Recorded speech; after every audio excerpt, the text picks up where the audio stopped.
Ele comprou a cabana que ninguém na serra queria, a mais isolada de todas, aquela que ficava depois da última curva da estrada de chão. E lá dentro encontrou uma história de amor tão bonita que ela mudou o resto da vida dele para sempre. Ninguém tinha coragem de morar naquele lugar. Diziam que a casa era triste, que a madeira guardava lamento, que quem passava a noite ali acordava com o peito apertado sem saber por quê. E mesmo assim, foi exatamente para lá que ele quis ir, quando já não sabia mais o que fazer com o próprio silêncio. Você já parou para pensar no que leva um homem a trocar tudo o que conhece por uma casa esquecida no meio das araucárias, cercada de neblina e de frio? O que faz alguém que perdeu quase tudo procurar justamente o lugar mais solitário do mundo, como se a solidão pudesse costurar aquilo que a vida rasgou?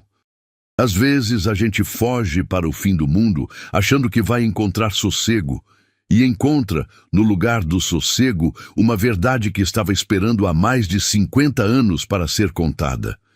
Mas essa história aconteceu no inverno de 1951, lá nas montanhas geladas de São Joaquim, no interior de Santa Catarina, onde a geada cobre o campo de branco antes do sol nascer e o vento desce das serras cortando o rosto de quem tem a ousadia de enfrentá-lo. Antes de a gente continuar, se você gosta de histórias de amor verdadeiro, dessas de antigamente, que aquecem o coração e fazem a gente acreditar de novo nas pessoas, faça um favor a si mesmo e a este canal. Escreva aqui nos comentários de qual cidade, de qual cantinho do Brasil ou do mundo você está assistindo agora, porque eu gosto de saber quem está do outro lado ouvindo comigo. Deixe o seu like, se inscreva no Contos de Antigamente e ative o sininho, porque histórias como esta, contadas com carinho, estão ficando cada vez mais raras. Agora respira fundo, se acomoda e vem comigo para dentro dessa neblina. Luís Assis chegou a São Joaquim numa manhã em que o mundo inteiro parecia ter sido lavado de branco. Ele desceu do caminhão de um tropeiro chamado Firmino, que o havia trazido da estação de trem mais próxima em troca de umas notas amassadas e de uma conversa que Luís quase não sustentou. O homem falava sem parar, do gado, do preço da lã, da filha que ia casar, e Luís apenas assentia, olhando pela janela embaçada as araucárias enfileiradas como sentinelas de um exército antigo. Fazia 3 anos que ele não olhava para nada com vontade. Fazia 3 anos, para ser exato, desde a manhã em que a esposa, Mariana, fechou os olhos numa cama de hospital em Curitiba e não os abriu mais. Luís tinha 41 anos e as mãos calejadas de quem construiu meia dúzia de pontes e um punhado de trechos de estrada de ferro pelo sul do país. Era engenheiro, mas não daqueles de gabinete. Gostava do cheiro de terra revolvida, do peso do nível de bolha na palma da mão, do jeito que o aço aquecia sob o sol.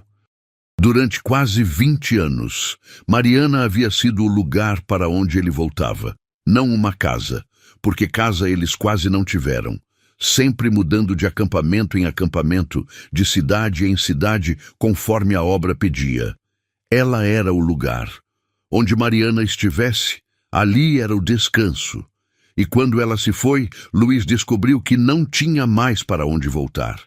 Podia dormir em qualquer cama de qualquer pensão, mas nenhuma delas o recebia. Foi um médico velho, amigo de infância, quem sugeriu a serra. Diz que o ar da montanha limpava a cabeça, que o frio obrigava o corpo a se ocupar de coisas simples, lenha, chá, cobertor, e que às vezes era disso que um homem precisava, de voltar ao simples. Luís não acreditou em uma palavra, mas também não tinha nada melhor para fazer com o resto da vida. Pediu demissão da companhia, guardou o pouco que tinha num baú de couro e subiu. Em São Joaquim, procurou o cartório logo no primeiro dia. Queria uma casa afastada, disse ao tabelião, um senhor de óculos redondos chamado Gonçalo Vieira, que o olhou por cima das lentes como se avaliasse se aquele forasteiro era louco ou apenas cansado. Quanto mais afastada, melhor, insistiu Luís. Não queria vizinho, não queria conversa, não queria o barulho de gente. Queria uma casa onde pudesse ouvir a própria respiração. Gonçalo folheou uns livros grossos, umedecendo o dedo a cada página, e por fim parou numa linha, franzindo a testa. Tinha uma propriedade assim, disse ele devagar, medindo as palavras. Uma cabana lá para os lados do Alto da Cruz, depois do Campo dos Bragança, encravada numa dobra da montanha, onde a estrada praticamente termina. Estava à venda havia mais tempo do que ele conseguia lembrar. O preço era quase um insulto de tão baixo. Luiz perguntou por que estava tão barata, e o tabelião demorou a responder. Tirou os óculos, limpou-os com um lenço amarelado e disse que a casa tinha história. Que o povo dizia que era um lugar de tristeza, que ninguém conseguia morar ali por muito tempo. Ele mesmo não acreditava nessas coisas, fez questão de deixar claro, mas o povo acreditava, e por isso a casa apodrecia sozinha havia meio século. Luiz quase sorriu. Uma casa de tristeza. Era exatamente o que ele merecia, pensou, embora não tenha dito. Assinou os papéis naquela mesma tarde, contou as notas sobre a mesa de madeira do cartório e guardou no bolso uma chave de ferro grande e pesada, enferrujada nas bordas, que parecia mais a chave de um portão de fazenda do que a de uma casa. Gonçalo, ao entregar a chave, segurou a mão de Luiz por um instante a mais do que o necessário. Disse que se ele mudasse de ideia, se não aguentasse o isolamento, era só voltar, que sempre haveria um quarto na pensão da dona Idalina, na praça. Luiz agradeceu com um aceno seco. Não pretendia voltar. Não pretendia coisa nenhuma, na verdade. Só queria um lugar para esperar que o tempo passasse. A subida até a cabana levou a tarde inteira. Um carroceiro o deixou até onde a estrada permitia. E o resto Luiz fez a pé, carregando o baú nas costas e sentindo o ar rarear conforme ganhava altura. O frio ali era diferente do frio da cidade. Não era um frio que se prendia à roupa, era um frio que entrava pela pele, que se instalava nos ossos, que fazia o hálito virar fumaça e as orelhas arderem. As araucárias iam ficando mais altas e mais próximas umas das outras, e a neblina descia entre elas como leite derramado, engolindo o caminho poucos metros à frente dos pés. Quando ele finalmente avistou a casa, o sol já se punha atrás da montanha, tingindo o céu de um alaranjado triste. A cabana era menor do que ele esperava, feita de troncos de araucária, escurecidos pelo tempo, encaixados uns nos outros com um cuidado que impressionava mesmo depois de tantos anos de abandono. O telhado tinha ripas soltas, uma janela estava sem vidro, tapada com uma tábua, e o mato havia tomado conta do que um dia devia ter sido uma horta. Mas a estrutura estava de pé, firme, como se tivesse sido construída por alguém que sabia exatamente o que estava fazendo e que quis que ela durasse muito mais do que a própria vida. Luiz parou diante da porta e sentiu, sem querer, um arrepio que não era só do frio. A casa o encarava de volta, com aquela janela cega e aquela porta baixa, e por um momento ele teve a impressão absurda de que havia alguém ali dentro, esperando. Bobagem, disse a si mesmo. Girou a chave na fechadura que resistiu, cedeu com um estalo e empurrou a porta que se abriu, arrastando os gonzos com um gemido longo, quase humano. O cheiro o atingiu primeiro. Não era o cheiro de podridão que ele temia. Era um cheiro de madeira antiga, de poeira, de fumaça velha impregnada nas paredes e, por baixo de tudo, um leve, quase imperceptível perfume de alguma flor seca que ele não soube identificar. A luz do fim de tarde entrava pela porta aberta e desenhava um retângulo dourado no assoalho coberto de pó. Havia uma lareira de pedra ao fundo, uma mesa de madeira rústica com 2 bancos, uma cama de armar encostada na parede e uma prateleira torta pregada acima da lareira. Nada mais. Uma vida inteira caberia naquele espaço e ainda sobraria lugar para a solidão. Luiz largou o baú no chão e o som ecoou pela casa vazia. Acendeu o lampião que trouxera, e a chama tremeluzente empurrou as sombras para os cantos. Foi então, enquanto passava a mão pela parede de troncos, sentindo a textura fria e áspera da madeira sob os dedos, que ele notou a primeira delas. Uma marca. Uma linha entalhada na madeira, funda, feita com faca ou canivete, com capricho. Aproximou o lampião. Não era um risco qualquer. Eram letras, palavras. Estavam ali, gravadas no tronco na altura dos olhos, como se alguém tivesse escrito para ser lido por quem chegasse depois. Luís leu em voz baixa, e a própria voz soou estranha naquele silêncio. Dizia assim: se um dia você ler isto e eu não estiver mais aqui, saiba que cada tronco desta casa eu levantei pensando em você. Ele parou, releu. Sentiu o coração dar um tranco que já não sentia havia muito tempo. Aquele tranco de quando a gente encosta sem querer numa coisa viva. Naquela primeira noite, Luís quase não dormiu. Não por medo, embora o vento uivasse entre as frestas de um jeito que parecia gente chorando ao longe. Foi por causa das letras. Deitado na cama de armar, embrulhado em 2 cobertores, com o lampião aceso, ele ficou olhando para aquela frase entalhada, e a cabeça, que fazia 3 anos só sabia girar em torno da própria perda, de repente girava em torno de outra coisa. De quem teria escrito aquilo?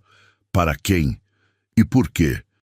Ele ainda não sabia, naquela noite fria de 1951, que a casa inteira estava coberta de palavras.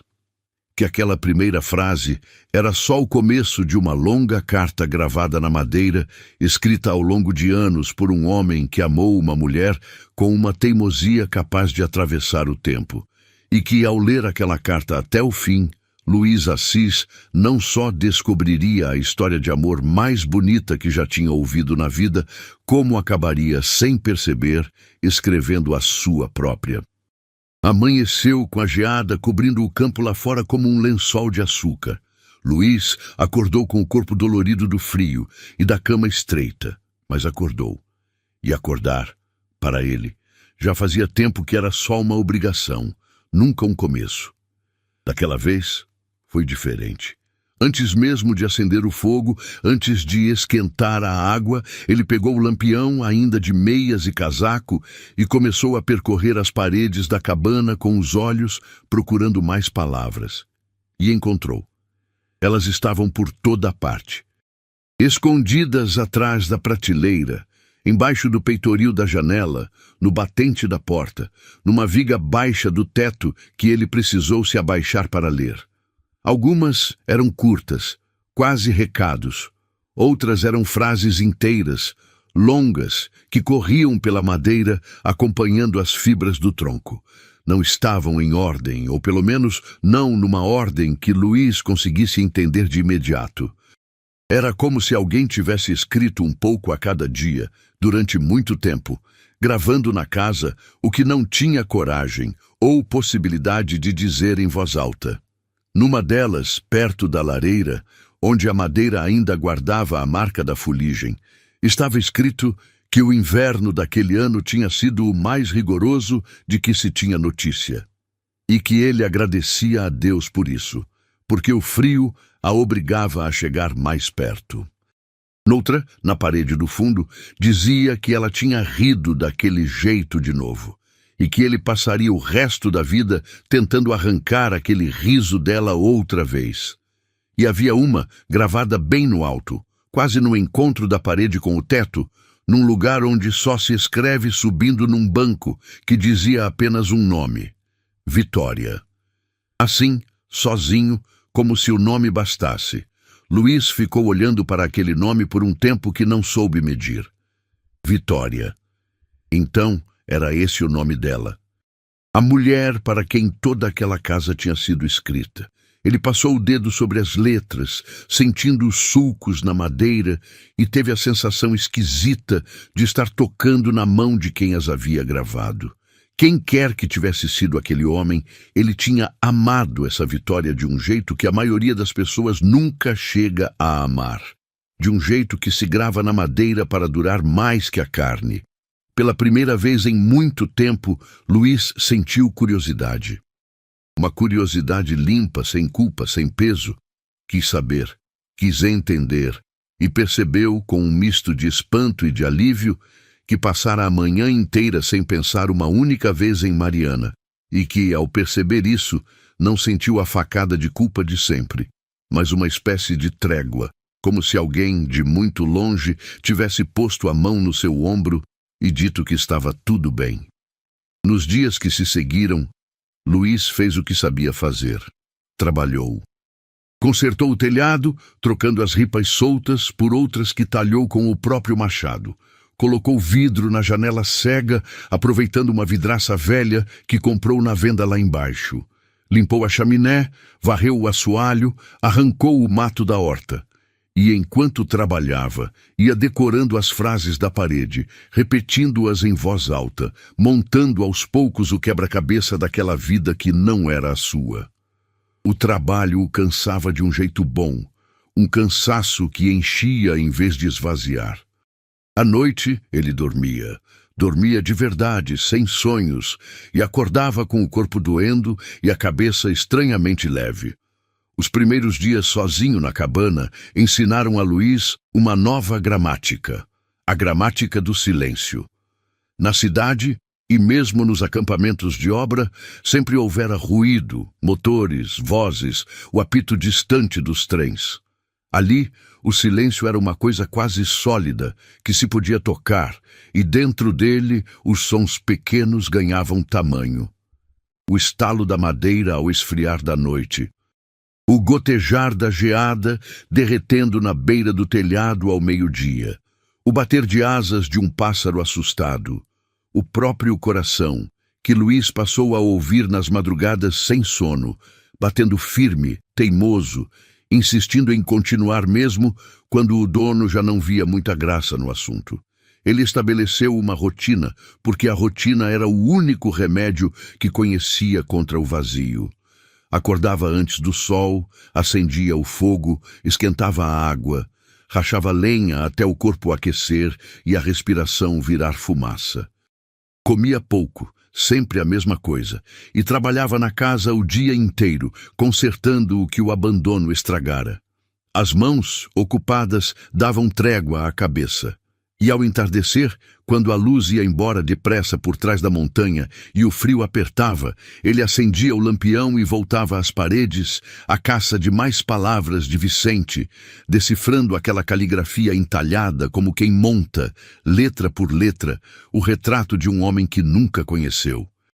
Numa dessas tardes, ao rachar lenha nos fundos, Luís ergueu os olhos e deu de cara com um veado campeiro parado à beira da mata, imóvel, observando-o com aqueles olhos grandes e mansos. Ficaram os dois assim, um tempo, o homem e o bicho, medindo-se sem medo. Depois, o veado abaixou a cabeça, arrancou um tufo de capim e foi embora sem pressa, como quem já conhecia aquele quintal muito antes de o forasteiro chegar. Luís riu sozinho, um riso curto que o surpreendeu, e pensou que fazia tempo demais que uma coisa simples assim não lhe dava prazer. A serra, do seu jeito calado, ia devolvendo a ele pedaços de gente que ele julgava ter perdido. Havia noites, é verdade, em que a solidão pesava como chumbo.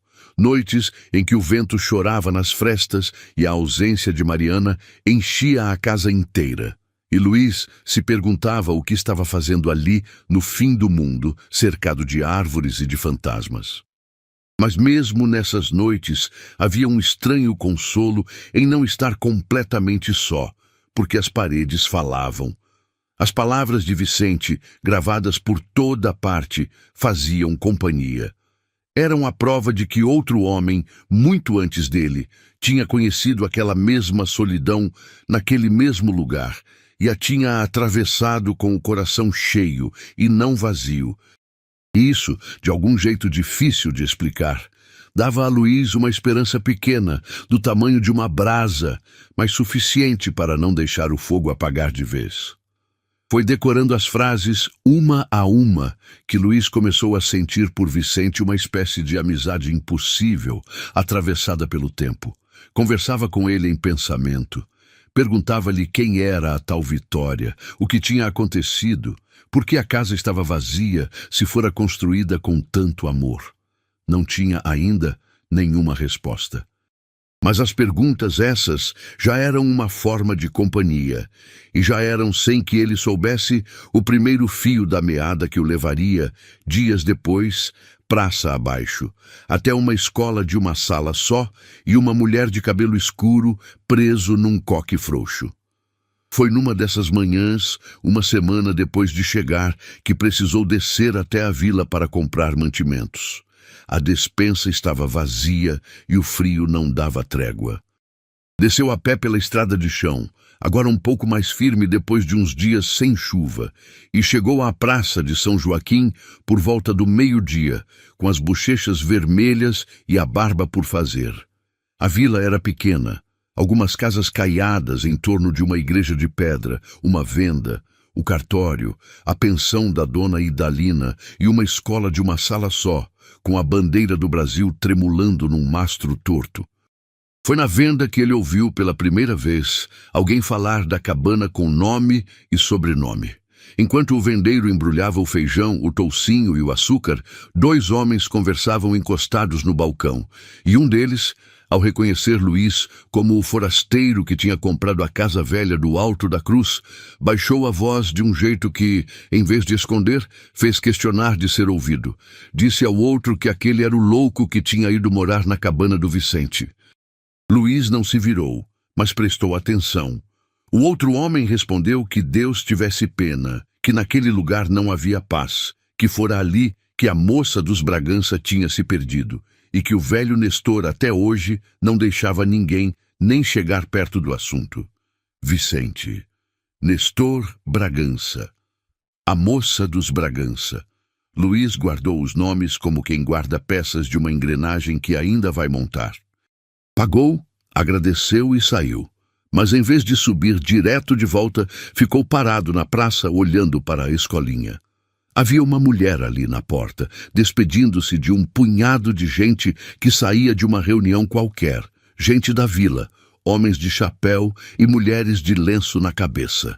Ela era mais nova que ele, talvez uns 30 e poucos anos. Cabelo escuro preso num coque frouxo, do qual escapavam alguns fios que o vento insistia em jogar no rosto dela. Tinha um jeito firme de estar de pé, os ombros retos, o queixo erguido, e ao mesmo tempo alguma coisa de suave no modo como falava com as pessoas, tocando o braço de uma, rindo do comentário de outra. Luís não soube dizer por que continuou olhando. Talvez porque fizesse tempo demais que ele não reparava numa pessoa como se ela fosse uma pessoa, e não apenas mais um vulto no caminho. A mulher, em algum momento, sentiu o olhar e virou o rosto na direção dele. Os olhos dos dois se encontraram por um segundo, talvez dois. Ela não sorriu, nem desviou depressa, apenas o encarou com uma curiosidade franca, de quem tenta descobrir de onde conhece um rosto, e depois voltou a se ocupar da despedida. Luís, esse sim, desviou os olhos, sentindo-se estranhamente flagrado, e tratou de pegar a estrada de volta antes que o constrangimento aumentasse. A subida dessa vez custou menos. Ele reparou que já conhecia as curvas, que os pés já sabiam onde pisar. Reparou também que, sem querer, estava com pressa de chegar, não para descansar, mas para voltar às paredes, para continuar lendo.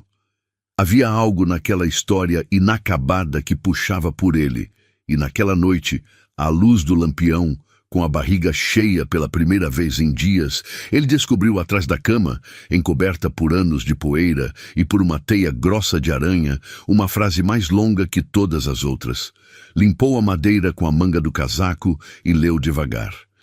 Dizia que o pai dela havia proibido, que tinha dito que preferia vê-la morta a vê-la casada com um homem que trabalhava com as mãos.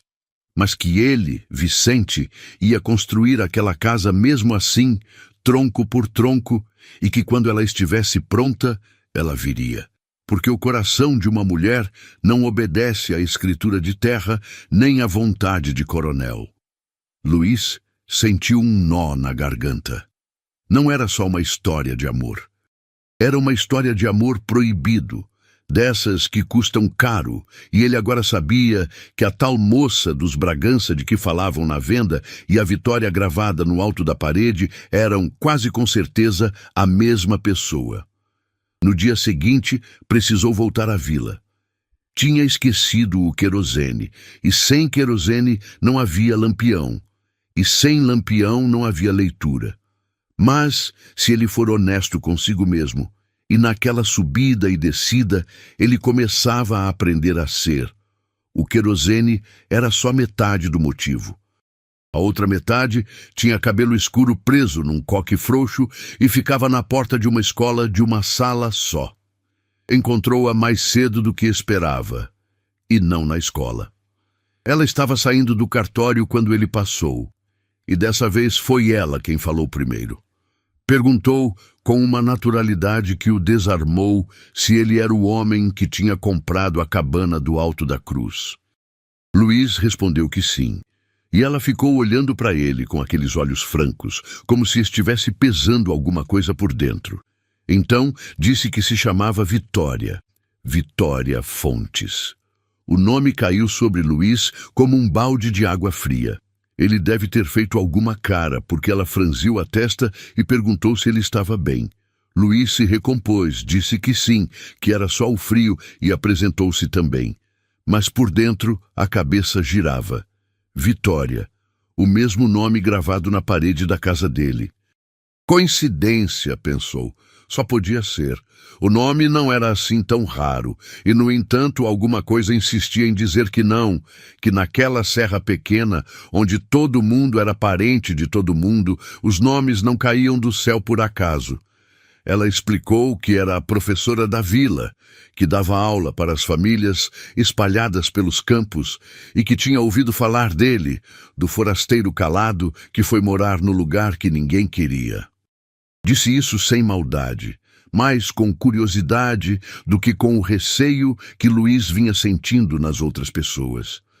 Perguntou se não era demais para um homem só, aquela casa toda lá no alto com aquele frio, e Luiz respondeu, sem pensar muito, que às vezes um homem precisa de um lugar grande o suficiente para caber tudo o que ele perdeu. Vitória não riu, nem fez pouco.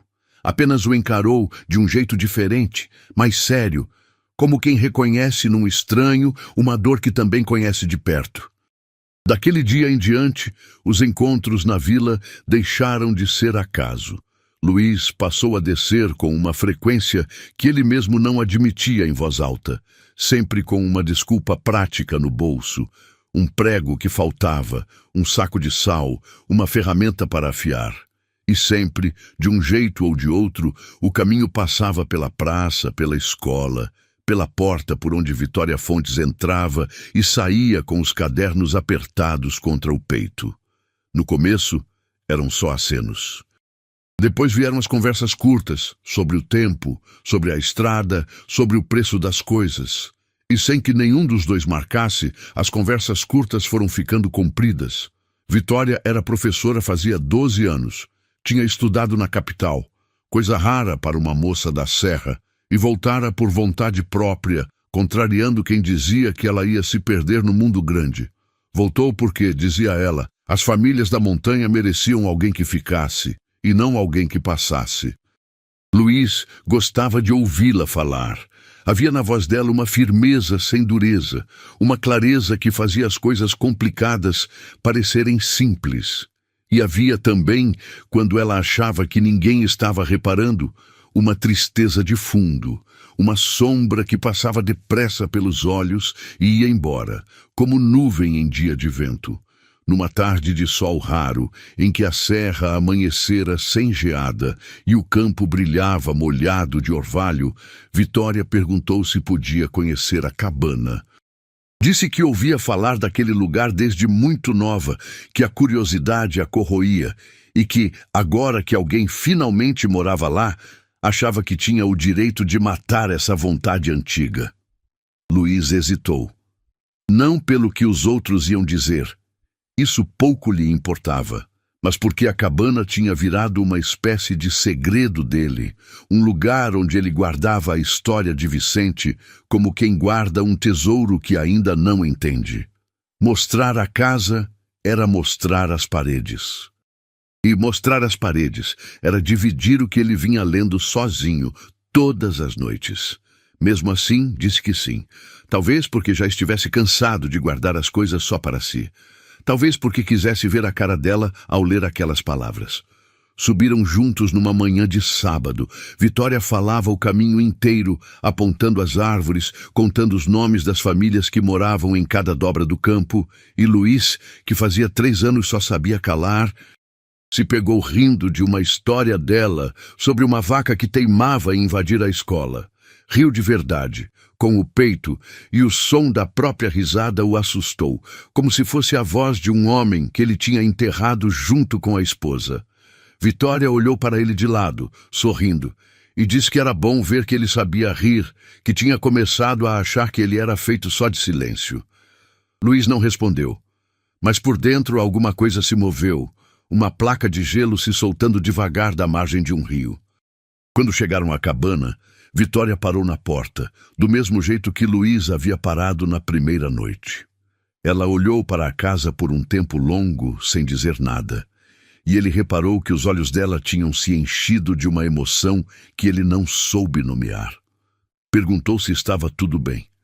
Ela disse que sim, que era só estranho, que a casa parecia ao mesmo tempo desconhecida e familiar, como um sonho que a gente esquece ao acordar e que volta de repente no meio do dia.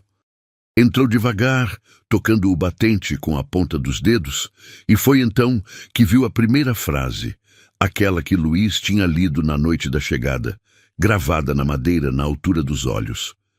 Vitória leu em silêncio. Luiz viu os lábios dela se moverem devagar, acompanhando as palavras. Viu a mão dela subir até a boca. Viu os olhos correrem para a parede seguinte e para a outra, e para a viga do teto, descobrindo, num relance, que a casa inteira estava escrita. Ela se virou para ele, e a voz saiu trêmula quando perguntou o que era aquilo, quem tinha feito aquilo. Luiz contou o que sabia, que a casa fora construída por um homem chamado Vicente, que Vicente amara uma mulher chamada Vitória, que o pai dela proibira o casamento e que ele erguera aquela casa tronco por tronco, gravando nela tudo o que sentia, como uma carta que nunca acabava. Ao ouvir o nome, Vitória Fontes empalideceu. Encostou-se na parede, como se as pernas tivessem fraquejado, e Luiz deu um passo na direção dela, preocupado. Ela ergueu a mão, pedindo um instante. Respirou fundo. E então contou a Luiz a outra metade da história, a metade que ele não tinha como saber, a metade que dormia na memória da família dela havia meio século. Disse que tinha sido batizada com aquele nome de propósito, que fora nomeada em homenagem a uma tia-avó, a irmã mais velha do avô dela, uma mulher chamada Vitória Bragança. Uma mulher de quem, em casa, quase não se falava, porque o nome dela ainda machucava os mais velhos. Vitória Fontes contou que crescera ouvindo, sempre em voz baixa, sempre pela metade, a história da tia-avó que havia se apaixonado por um homem pobre, um carpinteiro, e que por causa disso tinha sido praticamente riscada da família. Diziam que a moça havia definhado de tristeza, que nunca mais tinha sido a mesma e que morrera solteira e calada muitos anos depois, sem nunca contar a ninguém o que de fato acontecera. E o carpinteiro, esse, tinha sumido. Ninguém sabia para onde. Uns diziam que fora embora da serra, outros que tinha se enfiado no mato e enlouquecido. A história, na família Bragança, terminava sempre assim, sem fim, como uma porta batida na cara. Luiz ouviu tudo em silêncio, sentindo o coração bater mais forte. Então era isso. A casa não guardava só uma história de amor. guardava uma história de amor interrompida, cortada pela metade, uma daquelas que ficam doendo em quem nem estava vivo quando aconteceram. E ele, sem querer, havia comprado o único lugar do mundo onde essa história ainda estava inteira, escrita na madeira pela mão de quem amou. Vitória Fontes andou pela casa devagar, lendo cada frase que alcançava, e a cada uma delas, os olhos dela ficavam mais molhados. Numa das paredes, Vicente escrevera que a esperaria o tempo que fosse preciso, ainda que fosse a vida inteira. Noutra, que tinha plantado roseiras na frente da casa, para que, quando ela chegasse, encontrasse flores no lugar que diziam ser amaldiçoado. Vitória parou diante dessa frase e disse, com a voz embargada, que do lado de fora, tomado pelo mato, ainda havia um canteiro, que ela tinha visto ao chegar, sem entender por que uma casa tão isolada teria um canteiro. Saíram os dois para o frio, afastaram o matagal com as mãos, e lá estavam elas, teimosas, quase selvagens de tanto abandono, mas vivas. Roseiras. Depois de mais de 50 anos, ainda floresciam roseiras na frente da casa que Vicente construiu. Se você chegou até aqui e o seu coração já está apertado como o meu, deixa o seu like agora e comenta uma palavra, só uma, que descreva o que você está sentindo.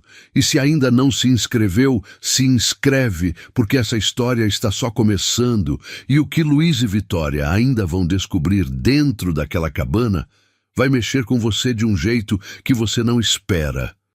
Naquela tarde, sentados no chão da cabana com uma vela acesa entre os dois, porque a luz de fora já se ia, Luiz e Vitória fizeram um pacto sem nome. Não disseram em voz alta o que estavam combinando, mas ambos entenderam.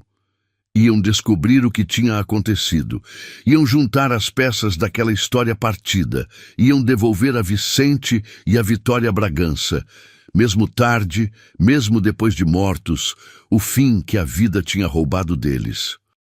Vitória Fontes disse que devia isso à mulher de quem carregava o nome. E Luiz, olhando para as chamas, pensou que talvez devesse aquilo a si mesmo, que talvez fosse essa a razão pela qual a vida o havia trazido, por caminhos tão tortos, até aquela casa esquecida no alto da serra. Nas semanas que se seguiram àquela tarde de pacto, o caminho entre a cabana e a vila deixou de ser apenas uma estrada e virou uma linha viva, percorrida de manhã e de tarde, ora por Luiz descendo, ora por Vitória subindo, como se os dois tivessem, sem nunca combinar, decidido encurtar por conta própria a distância que a serra insistia em pôr entre eles. Luiz, que havia subido a montanha justamente para fugir das pessoas, descobria agora que uma pessoa em especial fazia uma falta esquisita quando não estava por perto, e essa descoberta o assustava e o alegrava exatamente na mesma medida. Foi nesse tempo que ele passou a frequentar a pensão de Dona Idalina, ali na praça, ao lado do cartório.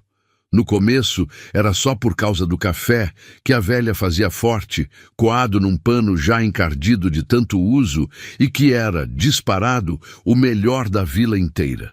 Depois foi pelas histórias. Dona Idalina era a mulher mais idosa de São Joaquim. Tinha o rosto enrugado como casca de araucária e uma memória de arquivo, dessas que guardam o nome, a data e o apelido de cada alma que passou pela serra em 80 anos. Foi dela que Luiz ouviu, entre um gole e outro, os primeiros retalhos soltos da história dos Bragança, contados sem que ele precisasse sequer perguntar, porque a velha adivinhava as curiosidades das pessoas antes mesmo que elas soubessem tê-las. Numa dessas manhãs, com a geada ainda derretendo nos telhados e o cheiro de lenha queimada subindo das chaminés da praça, Dona Idalina serviu a Luiz uma segunda xícara sem que ele pedisse. Sentou-se de frente para ele, apoiando os cotovelos na mesa, e disse, olhando fundo nos olhos dele, que já tinha visto muita gente subir aquela serra fugindo de alguma coisa. Disse que a montanha era boa nisso, em receber os fugitivos. Mas que reparava que ele, ao contrário dos outros. Em vez de ir ficando mais murcho, estava ficando mais aceso a cada semana. E que ela sabia muito bem de onde vinha esse acender, porque o era do café dela, por melhor que ele fosse. Luís riu sem jeito, e a velha riu junto, um riso sem dentes, mas cheio de vida, e disse que ele não precisava se envergonhar, que a professora Vitória era a melhor coisa que aquela serra tinha produzido em muitos anos, e que se ele tinha algum juízo na cabeça, tratasse de não deixar aquela mulher escapar por timidez. As palavras da velha ficaram girando na cabeça de Luís o resto do dia. Não porque fossem novidade, mas porque punham em voz alta uma coisa que ele vinha evitando nomear.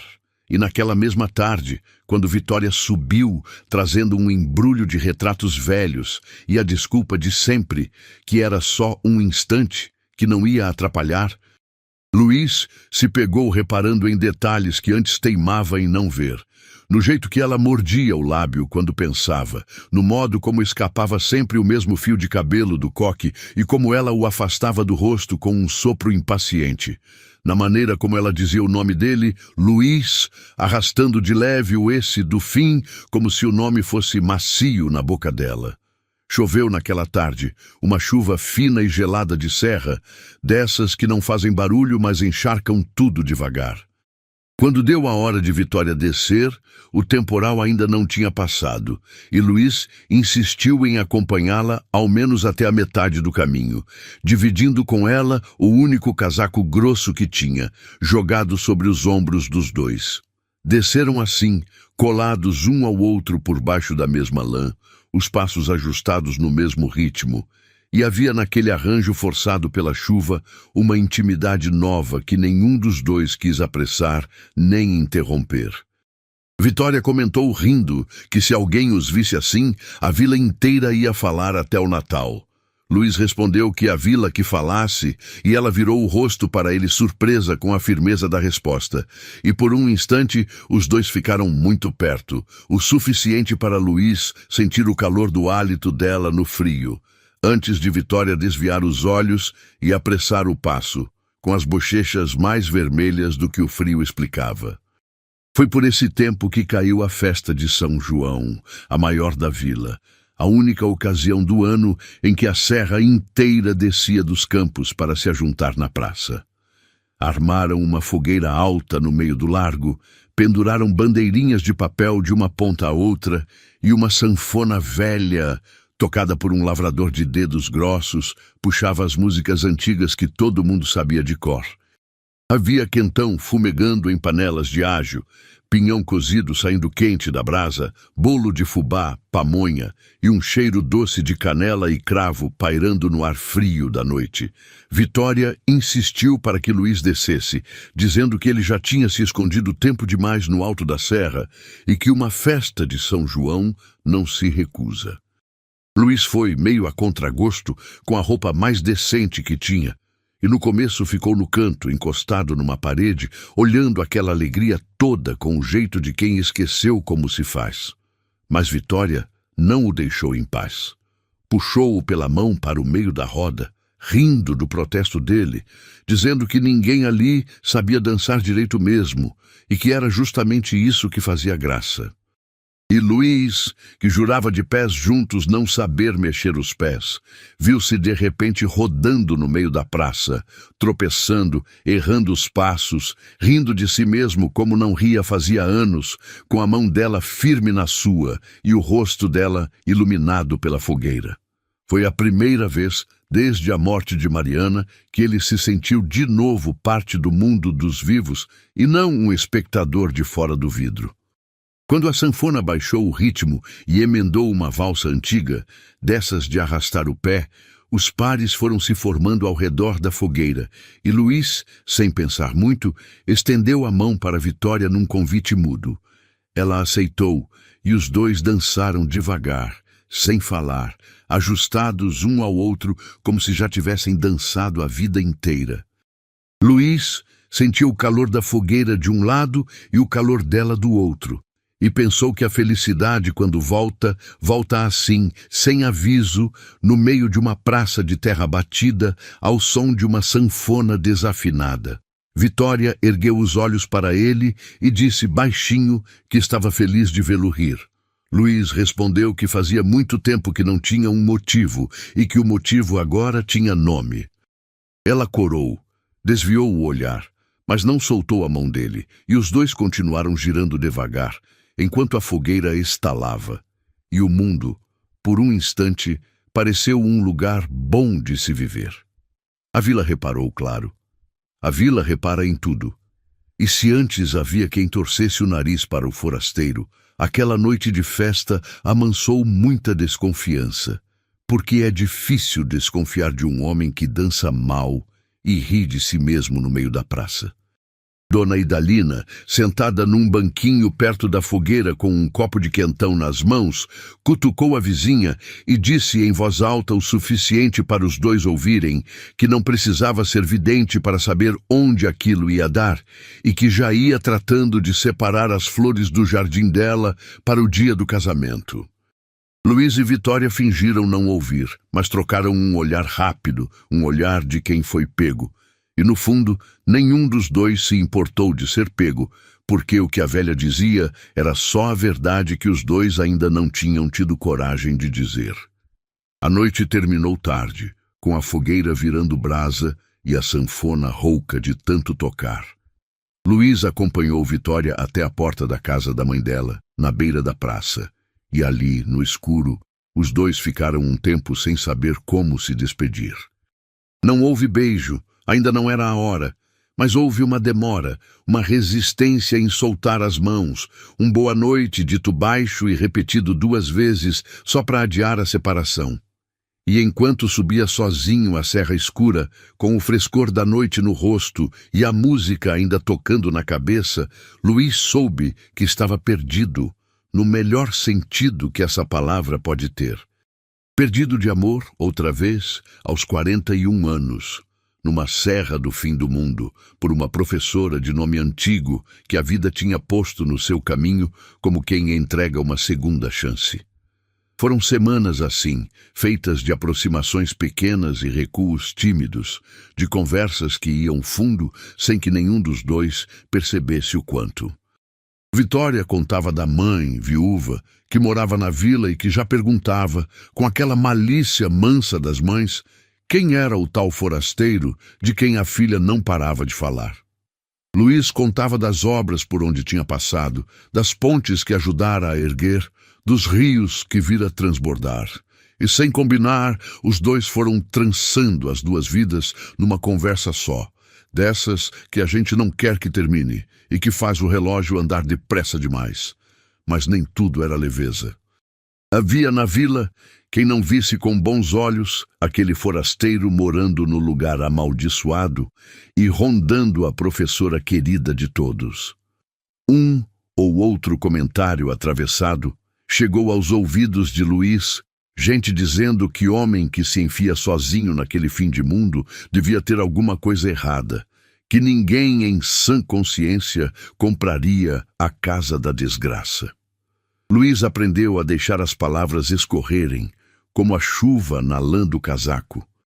Mas percebeu que Vitória, essa, sofria mais com a maledicência do que deixava transparecer, porque era filha daquela terra e conhecia o peso da língua do povo. Foi a primeira sombra a passar sobre os dois, e não seria a última. A investigação começou pelas coisas pequenas. Vitória Fontes tinha acesso a um baú de retratos e documentos velhos que a família guardava sem nunca olhar, empurrado para o fundo de um armário, como se guardasse doença. Trouxe alguns desses retratos na visita seguinte, embrulhados num pano, e os dois passaram a noite debruçados sobre eles à luz do lampião. Havia um, desbotado, cor de café com leite, em que se via uma moça de vestido claro, cabelo preso, o rosto sério de quem posava sem saber sorrir para a câmera. Vitória Fontes disse, com a voz baixa, que aquela era ela, a tia-avó, a outra Vitória. Luiz pegou o retrato com cuidado, como quem pega uma coisa que pode desmanchar, e sentiu um arrepio ao perceber que os olhos da moça no papel e os olhos da mulher sentada à sua frente eram, sem sombra de dúvida, os mesmos olhos. O mesmo desenho, a mesma firmeza, a mesma sombra de tristeza escondida no fundo. Elas se pareciam de um jeito que assustava. Nem tanto nos traços, embora houvesse semelhança, mas no jeito. Vitória Fontes, ao segurar o retrato da tia-avó, ficou tanto tempo calada que Luís achou melhor não interromper. Por fim, ela disse, quase num sussurro, que a vida inteira tinha sentido uma espécie de laço com aquela mulher que nunca conhecera, como se carregasse não só o nome, mas alguma coisa a mais, uma promessa antiga que ninguém nunca lhe explicara. E que agora, dentro daquela casa, ela começava a entender que promessa era essa. O nome de Vicente completo eles descobriram no cartório. Gonçalo Vieira, o tabelião, depois de muito relutar, abriu para eles um livro antigo, de capa dura roída de cupim, onde constava a escritura original da terra. O nome estava lá, escrito com tinta que o tempo tinha tornado marrom, Vicente Amaral, carpinteiro. E ao lado, numa anotação à margem feita por outra mão, muitos anos depois, uma frase seca informava que a propriedade fora abandonada e revertida por falta de herdeiros. Nenhum herdeiro, nenhuma família. Vicente Amaral havia construído uma casa inteira para uma mulher, gravado nela o coração, e desaparecido do mundo sem deixar nem sequer um parente para lembrar dele. Gonçalo, ao fechar o livro, disse baixinho que havia uma pessoa que talvez soubesse mais do que ninguém sobre aquilo tudo, mas que era a pessoa mais difícil da serra de se arrancar uma palavra. O velho Nestor Bragança, irmão mais novo da tal Vitória Bragança. O último dos Bragança ainda vivo.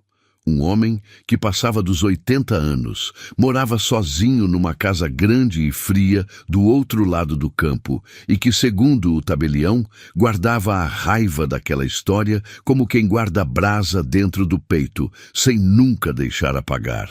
Vitória Fontes empalideceu ao ouvir o nome. Explicou a Luís, mais tarde, que Nestor era uma espécie de fantasma da família. Um tio-avô de quem todos falavam com respeito e medo, mas que ninguém visitava. Um homem que tinha herdado as terras, o dinheiro e, junto com eles, uma amargura que espantava até os próprios parentes. Ela mesma só o vira umas poucas vezes na vida, sempre de longe, sempre com aquela expressão fechada, o chapéu baixo, os olhos que pareciam acusar o mundo inteiro de alguma coisa. Ir até ele para remexer justamente na ferida que ele passara a vida cobrindo era, disse Vitória, como cutucar onça com vara curta, mas era preciso. Se alguém sabia o que tinha realmente acontecido entre Vicente e a tia-avó, esse alguém era Nestor. Foram numa tarde de domingo, os dois juntos. Luís ofereceu-se para acompanhá-la, e Vitória aceitou depressa demais para fingir que não estava com medo. A casa dos Bragança era grande, dessas de fazenda antiga, com varanda larga e janelas altas, mas tinha um ar de coisa parada, de relógio que ninguém dá mais corda. Um empregado velho os recebeu com desconfiança e foi anunciá-los. Demorou. Quando voltou, disse que o senhor Nestor recebia a moça Fontes, por ser da família, mas que o forasteiro esperasse na varanda. Vitória olhou para Luís, sem saber o que fazer, e ele disse com calma que esperaria ali fora o tempo que fosse preciso, que ela não se preocupasse, que ele não iria a lugar nenhum. Vitória entrou sozinha.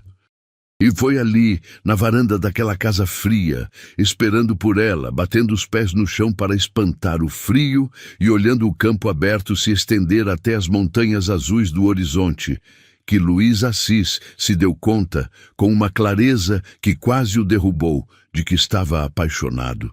Não pela memória de uma mulher morta havia meio século, mas por aquela que estava viva, lá dentro, enfrentando um velho amargo por uma história que nem sequer era dela.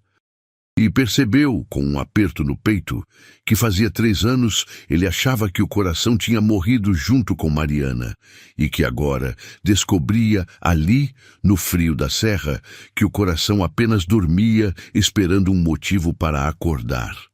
Dentro da casa, a conversa entre Vitória Fontes e o velho Nestor foi dura. Ela contou tudo depois a Luiz, na descida, com a voz ainda trêmula. Contou que o velho a recebera sentado numa poltrona de couro gasto, coberto por uma manta, os olhos fundos, as mãos manchadas pelo tempo. Que ao ouvir o nome de Vicente Amaral, ele tinha se calado por um tempo longo, e depois dito, com uma voz rouca de quem quase não fala mais, que aquele nome estava proibido naquela casa havia mais de 50 anos, e que ela não tinha o direito de trazê-lo de volta. Vitória insistiu. Disse que morava agora na cabana um homem de bem, que a casa estava cheia de palavras de amor, que Vicente tinha esperado a vida inteira pela irmã dele. E ao ouvir isso, o velho Nestor tinha feito uma coisa que ela não esperava. Ele chorou. Um choro seco, sem lágrimas quase. Um choro de homem velho que já não tem mais água para gastar. E mandou que ela saísse, que o deixasse em paz, que não havia mais nada a fazer, que o mal já estava feito havia tempo demais para ser desfeito. Vitória saíra sem respostas, mas não sem pistas. O velho, em meio à raiva, tinha deixado escapar uma frase que ficou martelando na cabeça dela.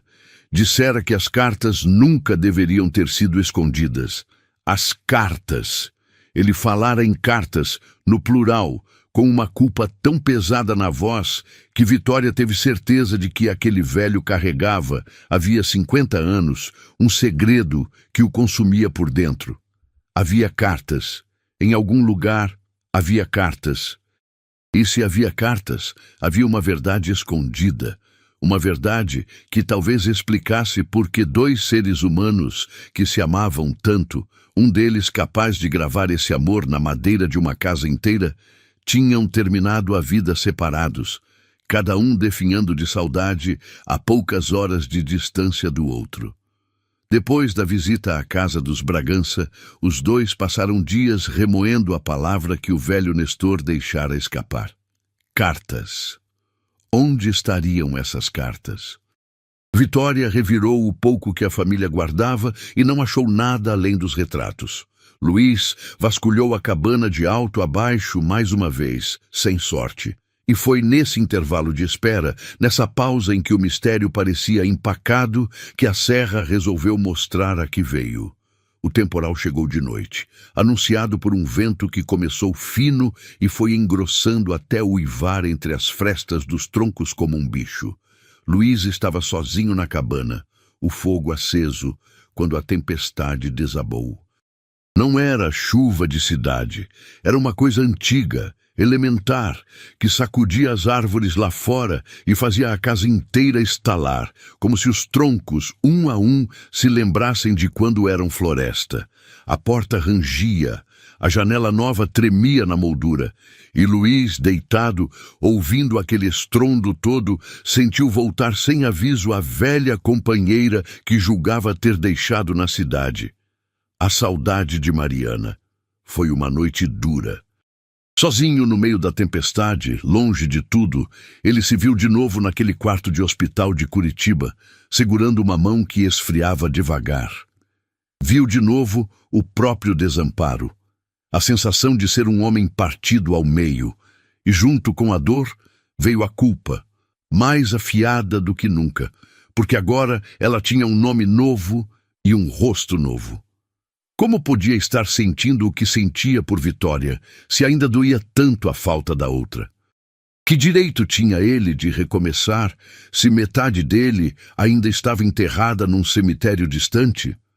A tempestade lá fora e a tempestade lá dentro se misturaram, e Luiz passou a noite em claro, olhando para as palavras de Vicente nas paredes, aquele homem que amara uma mulher só a vida inteira, e se perguntando se ele próprio não seria um traidor por amar 2. Amanheceu com o mundo destroçado e limpo, do jeito que só acontece depois das grandes tempestades. Galhos espalhados pelo chão, o ar lavado, um silêncio de recomeço. Vitória subiu cedo, preocupada, para ver se a cabana tinha resistido ao vento, e encontrou Luís sentado no degrau da porta, os olhos fundos de quem não dormiu, o rosto marcado por alguma coisa que ela reconheceu de imediato. Não perguntou logo. Sentou-se ao lado dele, em silêncio, e esperou. E foi esse silêncio dela, essa paciência de quem não força a porta, mas fica do lado de fora fazendo companhia, que fez Luís enfim falar. Contou da noite, da tempestade que virou por dentro, da culpa. Disse, com a voz embargada, que tinha medo de estar fazendo uma coisa errada, de estar sujando a memória de Mariana, de não ter o direito de ser feliz de novo. E disse, o que era mais difícil de admitir, que tinha medo de amar de novo simplesmente porque amar de novo significava ter, de novo, o que perder. E ele não sabia se sobreviveria a perder 2 vezes. Vitória ouviu tudo. E quando ele terminou, ela não tentou convencê-lo de nada. Apenas contou baixinho a própria sombra, aquela tristeza de fundo que Luís vira nos olhos dela desde o primeiro dia e nunca tivera coragem de perguntar de onde vinha. Contou que também já tinha amado muitos anos antes um rapaz da capital, dos tempos de estudo, e que esse amor tinha terminado não pela morte, mas pela covardia dele, que preferira um casamento arranjado e conveniente a enfrentar a família por ela. Contou que voltara para a serra, em parte por vocação, é verdade, mas em parte para se esconder, para se enterrar no trabalho e não precisar arriscar o coração de novo. Disse que passara 12 anos assim, útil e sozinha, achando que já não tinha idade nem vontade para essas coisas, até que um forasteiro calado comprou a casa que ninguém queria e, sem pedir licença, entrou na vida dela. Os dois ficaram ali, no degrau, 2 feridos comparando cicatrizes, e houve nisso mais intimidade do que em qualquer beijo. Vitória disse, por fim, uma coisa que Luís levaria para sempre. Disse que Mariana não era uma parede entre eles, mas uma ponte, porque tinha sido ela quem ensinara Luís a amar, e que todo o amor que ele fosse capaz de dar dali em diante era, de alguma forma, herança dela também. Que honrar uma mulher que se foi não era se trancar na dor, mas continuar sendo o homem bom que ela ajudou a formar. Luís chorou ali, sem vergonha, pela primeira vez em 3 anos, e Vitória segurou a mão dele enquanto ele chorava. E quando as lágrimas passaram, alguma coisa pesada tinha ido embora com elas. Mas a maledicência da vila, essa, não foi embora com a tempestade. Poucos dias depois, um grupo de homens, encabeçado por um sujeito rancoroso chamado Aurélio, dono de umas terras vizinhas, começou a espalhar que o forasteiro estava enfeitiçando a professora. Que aquela história de cartas antigas e casa mal assombrada era coisa de gente perturbada.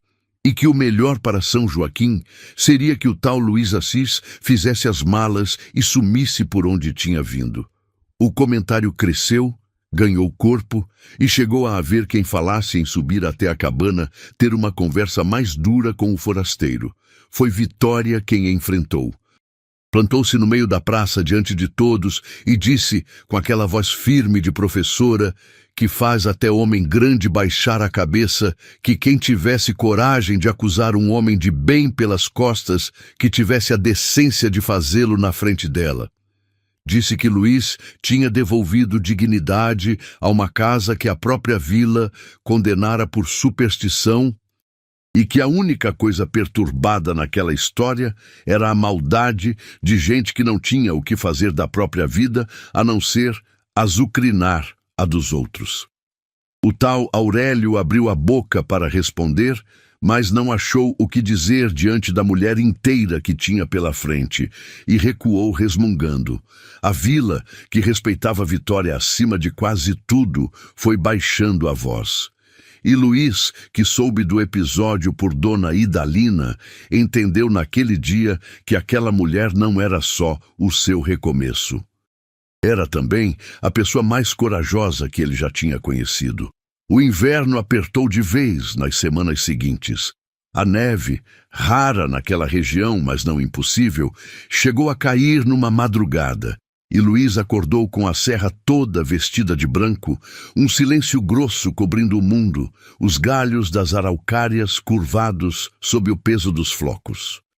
Foi um desses dias que Vitória subiu sem avisar, com as bochechas vermelhas, um cesto no braço e a desculpa de que a escola tinha fechado por causa do tempo e que ela não ia ficar trancada em casa pensando na tia-avó sem fazer nada. Trouxe pão, queijo, um vidro de doce de figo e uma garrafa de vinho quente que a mãe dela costumava fazer nos dias mais frios. Disse que se iam vasculhar a casa atrás das tais cartas, que fizessem isso com o estômago cheio e o coração aquecido. Passaram o dia inteiro procurando, bateram nas paredes ouvindo o som à procura de algum vão, levantaram tábuas soltas do assoalho, reviraram a prateleira, o batente das janelas, o forro do teto até onde a vassoura alcançava. Nada. Ao cair da tarde, cansados e cobertos de poeira, sentaram-se diante da lareira, onde o fogo estalava, mandando fagulhas para cima, e beberam o vinho quente em 2 canecas de ágata lascadas que Luiz tinha achado num canto. Foi um momento estranho e bom. Lá fora, o mundo era branco e mudo. Lá dentro, o fogo pintava o rosto de Vitória de dourado, e Luiz, olhando para ela, teve vontade de dizer o que vinha sentindo, e não disse, porque tinha medo de estragar aquilo, aquela paz que ele já nem lembrava que existia. Vitória, talvez, adivinhando alguma coisa, quebrou o silêncio de um jeito cuidadoso. Perguntou por ela, pela mulher que Luiz tinha perdido.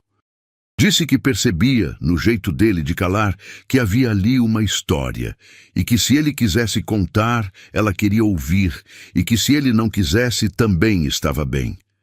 Luiz ficou um tempo olhando o fogo antes de começar. E então, pela primeira vez desde que subira a serra, falou de Mariana. Falou dos 20 anos juntos, dos acampamentos de obra, das cidades sem nome onde tinham morado, do jeito dela de fazer de qualquer barracão um lar. Falou da doença que chegou depressa e a levou mais depressa ainda. Falou da culpa, aquela culpa surda de continuar vivo, de continuar comendo, dormindo, respirando, quando quem ele amava tinha parado. E falou, por fim, com a voz falhando, do peso de descobrir que estava sentindo de novo, ali, naquela serra, coisas que achava que nunca mais ia sentir, e do medo de que sentir de novo fosse uma forma de traição. Vitória ouviu tudo sem interromper. Quando ele terminou, ela estendeu a mão devagar e pousou-a sobre a mão dele, ali, na frente do fogo. Não disse nada de imediato. Deixou o toque falar primeiro. Depois disse, com uma doçura que atravessou Luiz inteiro, que amar de novo não apagava quem se foi, que o coração não era um cômodo onde só cabe uma pessoa por vez, mas uma casa que vai ganhando quartos, e que Mariana teria sempre o quarto dela, intacto, e que isso não impedia a casa de se abrir para novos moradores. Luiz olhou para a mão dela sobre a sua. Não a puxou, nem a afastou. Apenas virou a palma para cima, devagar, e deixou que os dedos dos dois se encontrassem. E ficaram assim, de mãos dadas em silêncio, enquanto a neve caía lá fora e o fogo morria devagar lá dentro. Não foi um beijo, foi menos e foi mais. Foi a primeira vez em 3 anos que Luiz Assis não se sentiu sozinho. Foi também naquele instante, com a mão dela na sua e os olhos na lareira, que Luiz notou uma coisa que tinha passado despercebida o tempo todo. A lareira era de pedra, larga, e uma das pedras da lateral, na altura do joelho, tinha um contorno diferente das outras. As juntas em volta dela eram mais escuras, como se alguém já a tivesse removido e recolocado.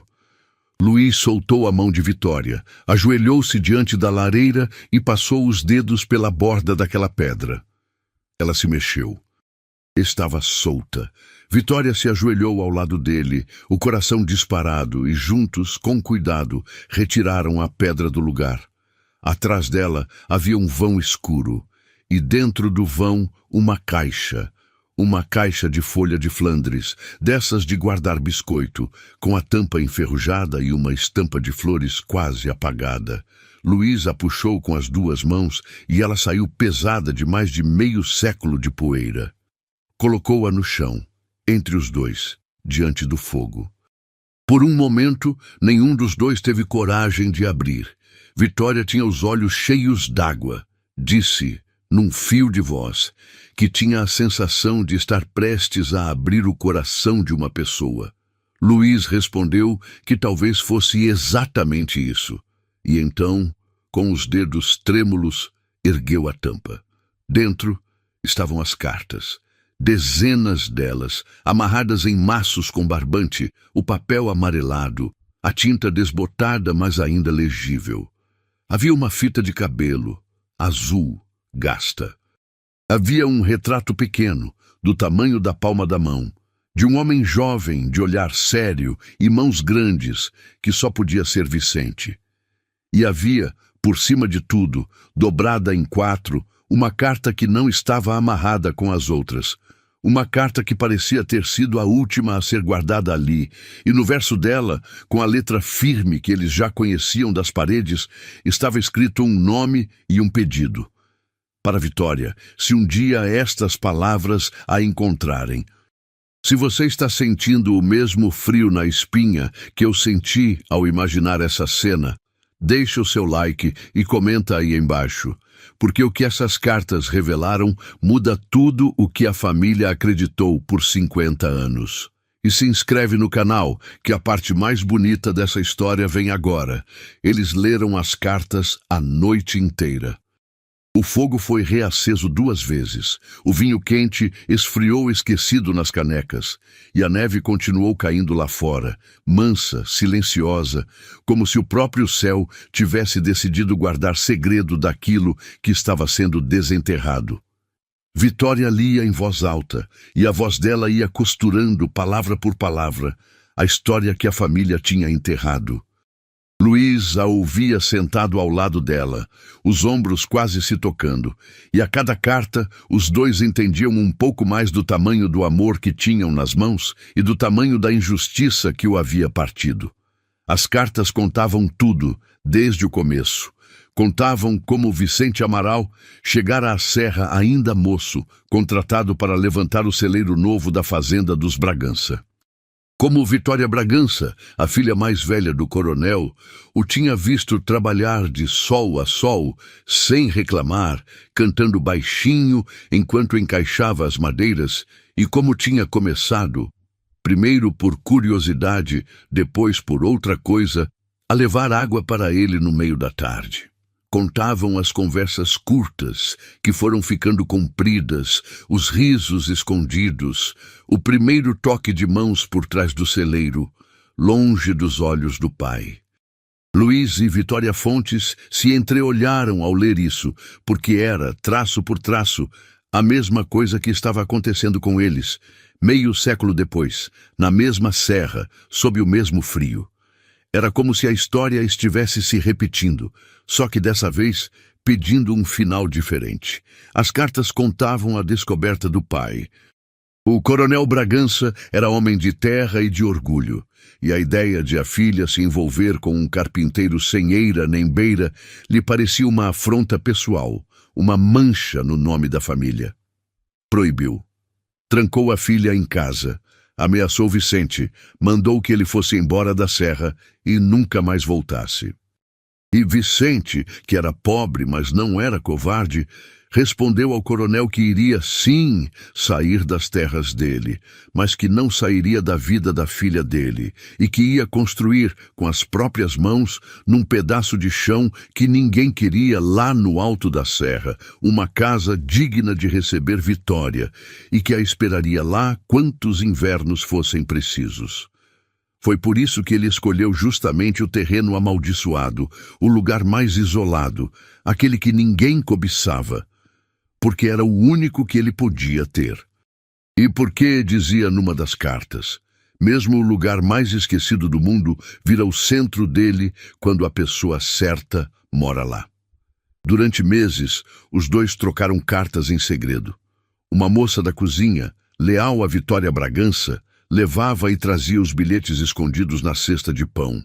Nessas cartas, Vicente contava o avanço da casa, quantos troncos já tinha levantado, e Vitória respondia com notícias da fazenda, com saudades, com planos para o dia em que finalmente estariam juntos. Marcaram até a data. Vicente terminaria a casa antes da primavera e, numa certa madrugada de setembro, Vitória fugiria da fazenda e subiria a serra para se casar com ele na capela pequena que havia depois do campo. Estava tudo combinado, estava tudo escrito, mas as cartas, a partir de certo ponto, mudavam de tom. As de Vitória Bragança começavam a cobrar respostas que não vinham. Perguntavam por que ele havia parado de escrever. Diziam que ela esperava todos os dias, que a moça da cozinha voltava com a cesta vazia, que ela não entendia. Numa delas, a letra trêmula denunciava o choro, e Vitória Bragança perguntava se ele tinha desistido, se tinha encontrado outra, se tudo aquilo tinha sido mentira. E do lado de Vicente havia cartas parecidas, cheias da mesma angústia, perguntando por que ela havia sumido, por que a moça não aparecia mais, se o pai a tinha convencido a esquecê-lo.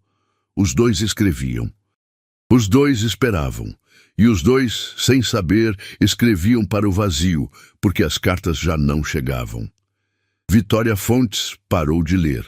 As mãos tremiam. Foi Luiz quem completou em voz alta o que os dois já tinham entendido.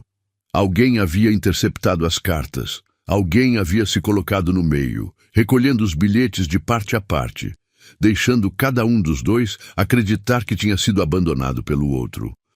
E aquela caixa, escondida atrás da lareira, guardava não só as cartas que Vicente havia escrito, mas também, e isso era o mais terrível, as cartas de Vitória Bragança que ele jamais tinha lido, porque nunca chegaram às mãos dele. Elas tinham sido recolhidas, guardadas e devolvidas muitos anos depois, por alguma mão arrependida, para dentro daquela caixa, junto com as dele, como quem junta num túmulo dois corpos que a vida separou. Entre uma carta e outra, os dois iam conhecendo Vicente Amaral como se conhece um amigo. Pelas palavras, ele foi deixando de ser um nome gravado na madeira e virou um homem de carne e osso, com jeito, com humor, com defeitos. Numa das cartas mais antigas, Vicente confessava a Vitória Bragança que tinha derrubado 3 vezes a mesma parede da casa porque não a achava digna dela e que o mestre pedreiro da vila já o chamava de maluco por refazer o que já estava bom. Dizia que não queria bom, queria perfeito, porque ela merecia o perfeito. Vitória Fontes leu esse trecho e riu com os olhos molhados, dizendo que agora entendia de onde vinha o capricho absurdo daqueles encaixes de tronco que tinham sobrevivido a meio século de abandono. Uma casa construída 3 vezes por teimosia de amor. Havia cartas em que Vicente descrevia a serra para ela, como se ela não a conhecesse, só pelo prazer de compartilhar o que via. Descrevia o nascer do sol por trás das araucárias, o jeito que a geada fazia o campo brilhar, o canto de um pássaro que aparecia sempre ao amanhecer e que ele apelidara sozinho de sino da manhã.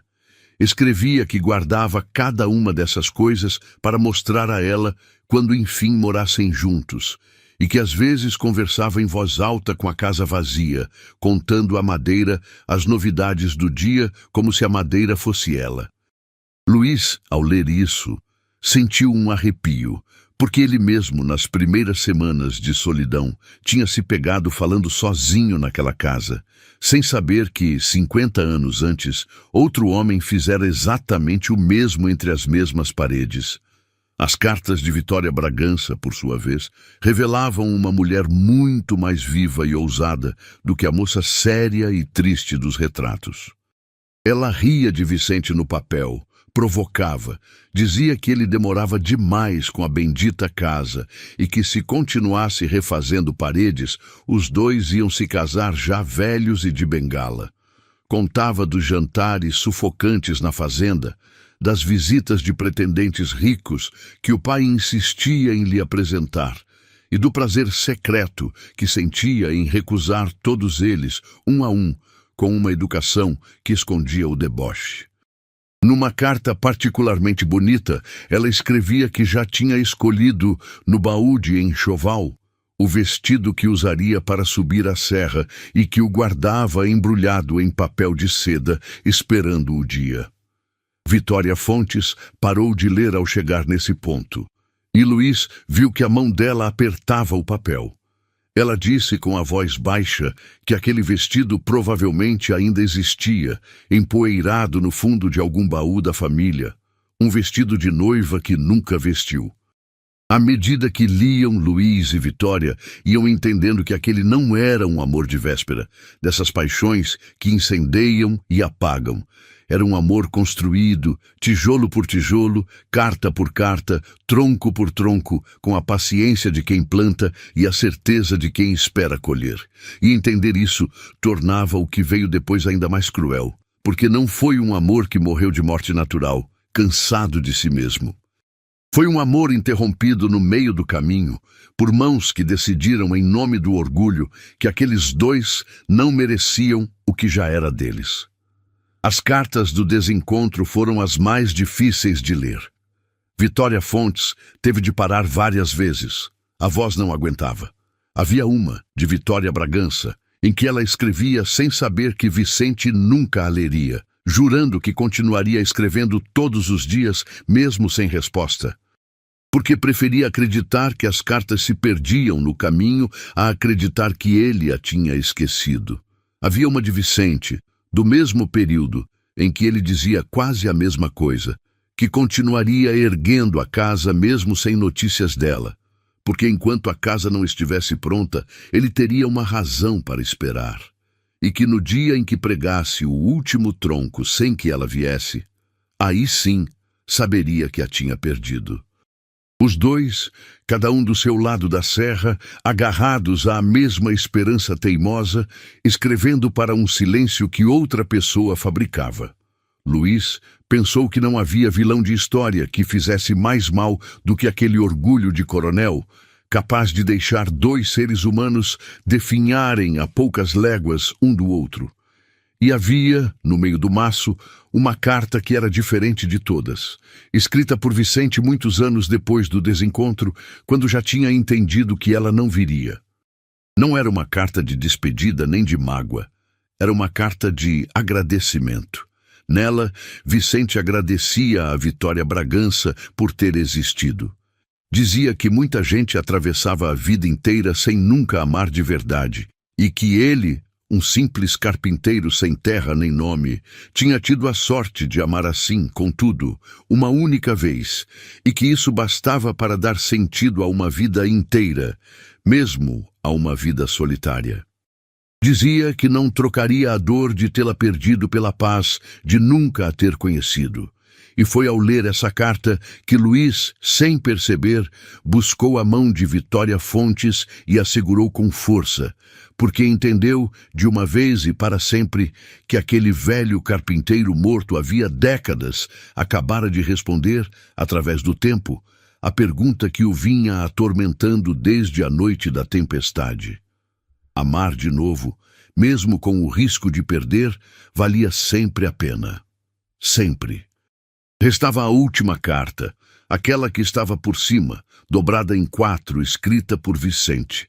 Vitória Fontes não teve coragem de lê-la.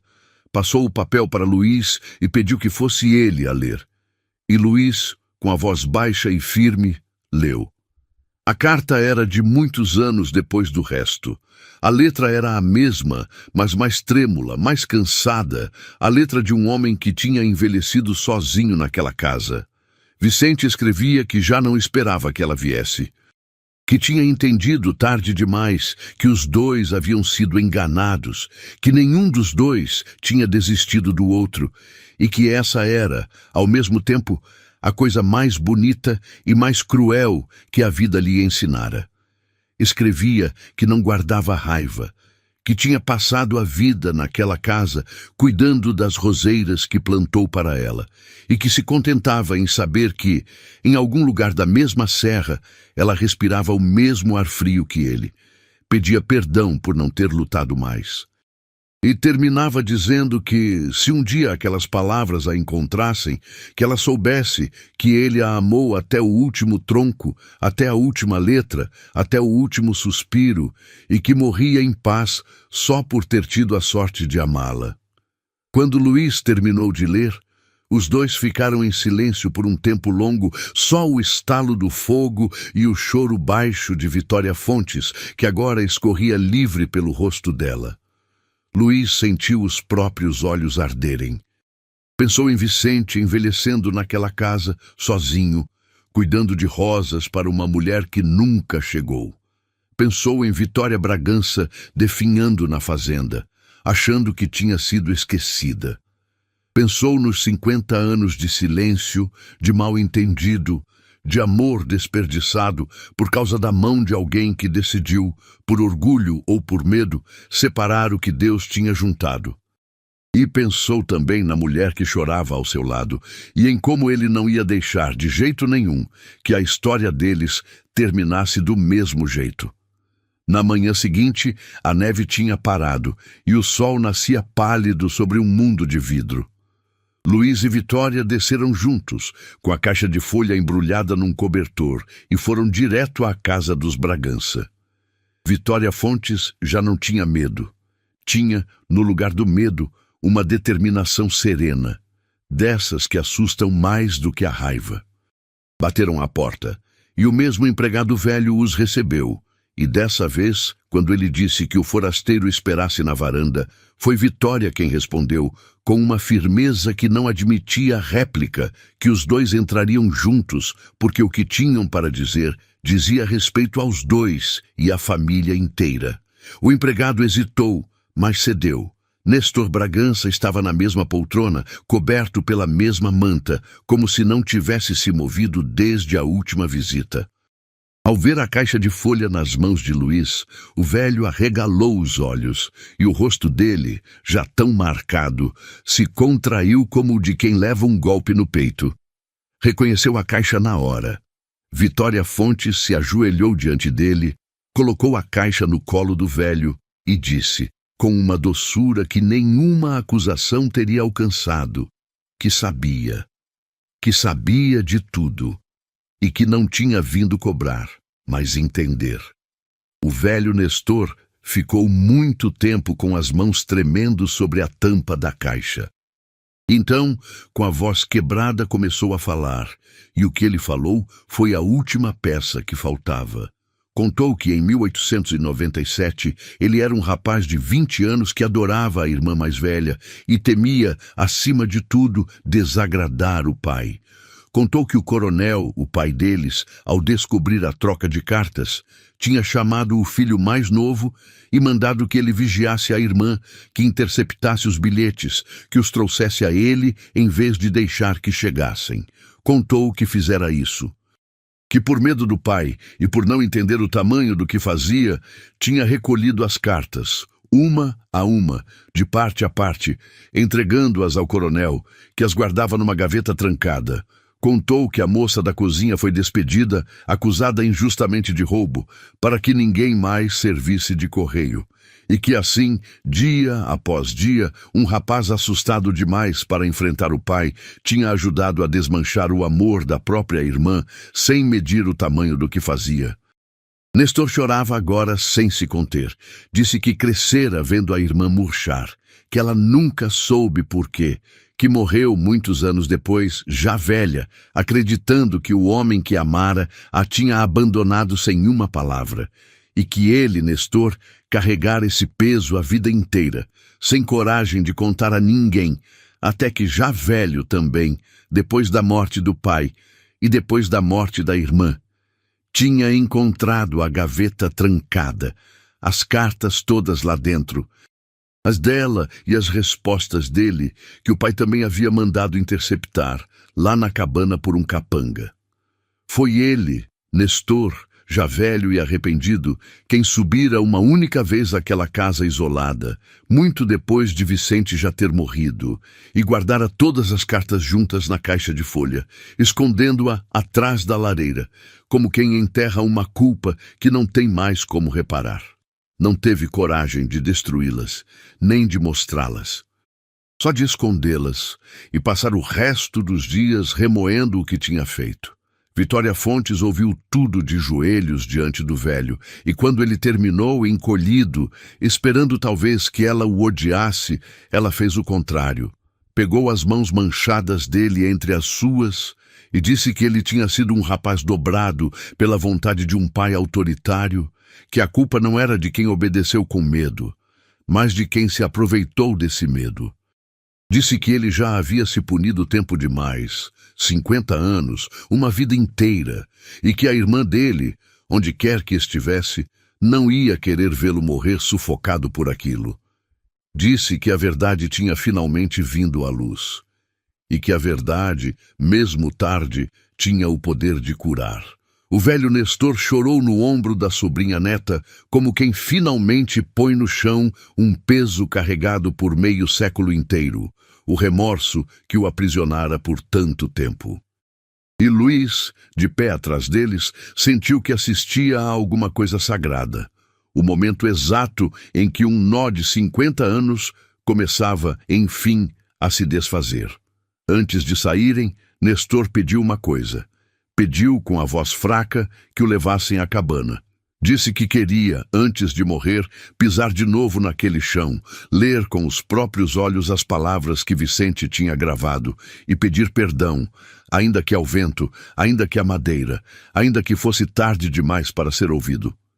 Luiz e Vitória se entreolharam e disseram que sim, que o levariam assim que o tempo permitisse, assim que a neve derretesse e a estrada firmasse. Aquela noite, depois de deixarem o velho Nestor com a caixa de folha e a verdade finalmente dividida, Luiz e Vitória subiram a serra em silêncio, cada um mastigando por dentro o tamanho do que tinham desenterrado. Não era um silêncio pesado. Era o silêncio de quem carregou junto uma coisa muito grande e chegou, enfim, ao fim da subida. Quando entraram na cabana, o fogo estava quase apagado e Luiz o reacendeu enquanto Vitória preparava um chá. Sentaram-se lado a lado e por um longo tempo não disseram nada, só ficaram olhando as chamas voltarem a crescer. Foi Vitória quem quebrou o silêncio. Disse com a voz baixa que a vida era uma coisa estranha, capaz de guardar uma dor por 50 anos só para curá-la de uma vez, quando ninguém mais esperava. Disse que sentia, naquela noite, como se não tivesse ajudado a resolver só o passado da família dela, mas também alguma coisa dentro de si mesma, aquela ferida velha do rapaz da capital, aquele medo antigo de arriscar o coração. Luiz ouviu e respondeu que sentia o mesmo, que aquelas cartas tinham feito por ele o que 3 anos de fuga não tinham conseguido. Que Vicente, sem saber, tinha lhe ensinado que o amor não é o que a gente perde no fim, mas o que a gente vive no meio, e que só isso já valia todos os riscos. Ficaram acordados até tarde, planejando o que fariam. A ida do velho à cabana, a missa que Vitória sonhava rezar em nome dos 2 amantes, o jeito de contar aquela história para a serra sem expor a vergonha da família, mas fazendo justiça à verdade. E no meio desse planejamento todo, aconteceu uma coisa pequena e enorme. Vitória bocejou, encostou a cabeça no ombro de Luiz, quase sem perceber, e adormeceu ali, embalada pelo calor do fogo e pelo cansaço da emoção. Luiz não se mexeu. Ficou horas imóvel, com medo de acordá-la, o braço formigando, o coração cheio, olhando aquela mulher dormir confiante no ombro dele, como se aquele fosse, desde sempre, o lugar dela. E foi nessa noite, com Vitória adormecida e as palavras de Vicente brilhando à luz do fogo nas paredes, que Luís Assis soube, com uma certeza tranquila e definitiva, que nunca mais na vida ia querer estar em outro lugar que não fosse ali. O degelo veio poucos dias depois, com um vento morno que desceu das montanhas e comeu a neve devagar, deixando o campo encharcado e cheiroso de terra molhada. Numa manhã de céu limpo, Luís preparou a cabana. Varreu o assoalho, acendeu a lareira bem cedo para que a casa estivesse quente, cortou as poucas rosas que teimavam em abrir no canteiro recuperado e as colocou num jarro sobre a mesa. Vitória subiu trazendo o velho Nestor numa carroça forrada de cobertores, com a ajuda do empregado e de um vizinho, e a subida foi lenta, cuidadosa, o velho encolhido, mas de olhos abertos, bebendo com o olhar cada curva daquele caminho que ele só tinha feito uma vez na vida, 50 anos antes, para esconder uma culpa. Quando a carroça parou diante da cabana e Nestor viu a casa de troncos escuros, as roseiras floridas na frente, a fumaça saindo da chaminé, o velho levou a mão à boca e chorou sem fazer som. Luís e o vizinho o ajudaram a descer e o ampararam pelos braços até a porta. Nestor entrou devagar, arrastando os pés, e parou no meio da sala, girando o olhar pelas paredes cobertas de palavras. Vitória foi lendo para ele, uma a uma, as frases que Vicente havia gravado, e a cada frase o velho balançava a cabeça como quem finalmente entende o tamanho do que ajudou a destruir. Diante da frase em que Vicente jurava esperar a vida inteira, Nestor pediu que parassem. Aproximou-se da parede com passos trêmulos, encostou a testa enrugada na madeira fria, ali onde as letras estavam gravadas, e pediu perdão. Pediu perdão à irmã, pediu perdão a Vicente, pediu perdão àquela casa que tinha guardado sozinha por meio século, um amor que ninguém mais quis ver. E disse, com a voz mais firme do que tinha entrado, que agora podia morrer em paz, porque a verdade, finalmente, respirava fora da caixa. Mas Vitória Fontes não deixou que aquilo terminasse na dor. Ela tinha um plano, e o revelou ali mesmo, diante do velho e de Luís. Disse que Vicente e a tia-avó mereciam mais do que perdão. Mereciam ser lembrados. Disse que ia levar as cartas até o padre da vila e pedir uma missa em nome dos dois. Uma missa de reconciliação para que a serra inteira soubesse que aquilo que tinham chamado de vergonha da família era, na verdade, a história de amor mais bonita que aquelas montanhas já tinham visto. E disse mais.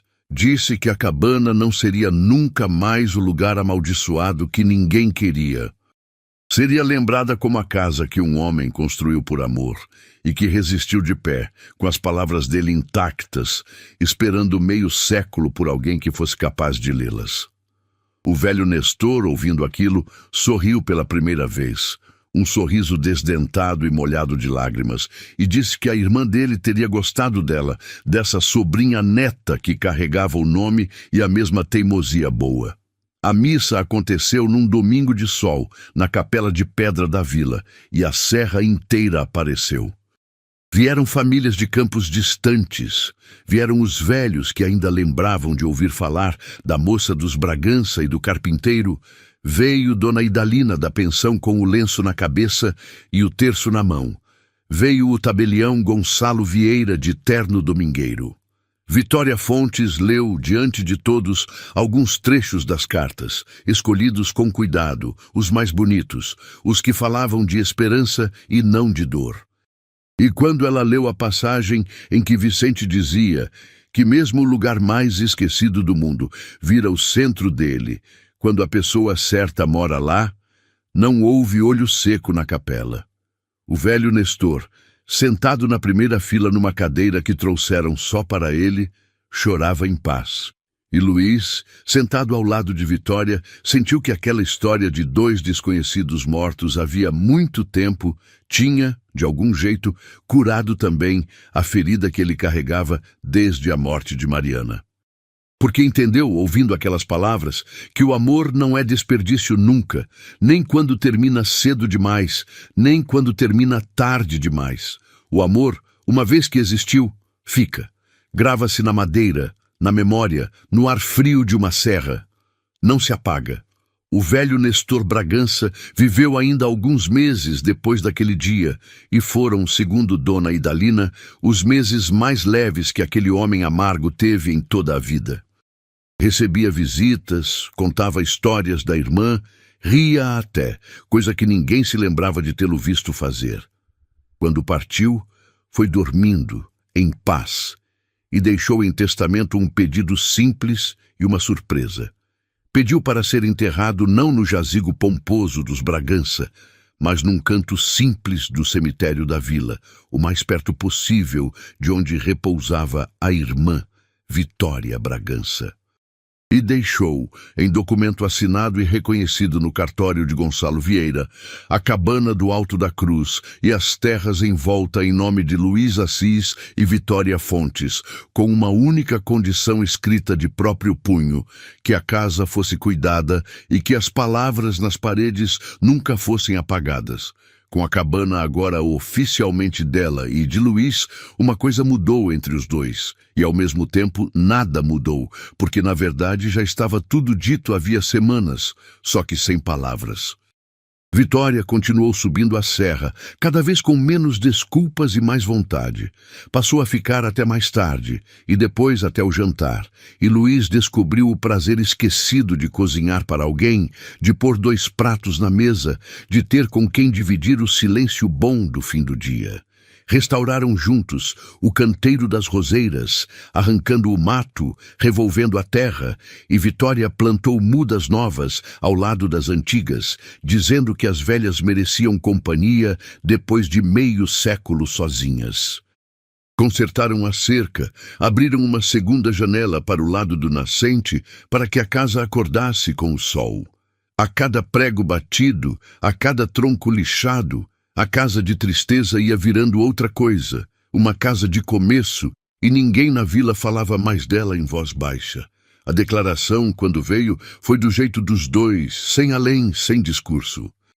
Foi numa tarde de fim de inverno, com o primeiro cheiro de primavera já no ar, os dois sentados no degrau da porta olhando o sol se pôr atrás das araucárias. Vitória comentou, meio sem pensar, que era estranho como a vida tinha dado tantas voltas para trazer justamente ele, justamente ali, justamente para ler as palavras que esperavam havia 50 anos por alguém que soubesse ouvir. Luís ficou um tempo calado. Depois disse, com aquela franqueza que a serra tinha devolvido a ele, que talvez a vida não o tivesse trazido pelas palavras de Vicente, mas por ela, que ele tinha subido aquela montanha querendo desaparecer e que tinha encontrado, no lugar do fim que procurava, um começo que não esperava, e disse, olhando nos olhos dela, que a amava. Assim, simples, sem rodeio, do jeito que um homem diz uma verdade que já não cabe mais dentro do peito. Vitória não respondeu com palavras. Respondeu segurando o rosto dele com as 2 mãos e o beijando ali, no degrau da porta, com as roseiras ao lado e o céu alaranjado por cima, um beijo demorado e sem pressa, dessas coisas que valem por 1000 cartas.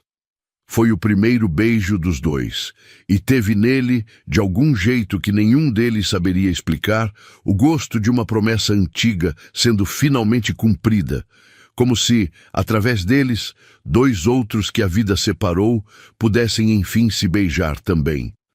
Quando se afastaram, Vitória riu com os olhos molhados e disse que a tia-avó, de onde estivesse, devia estar sorrindo. Luís disse que Vicente também. E lá dentro, nas paredes, as palavras de um amor de 50 anos atrás guardavam em silêncio o começo de um amor novo.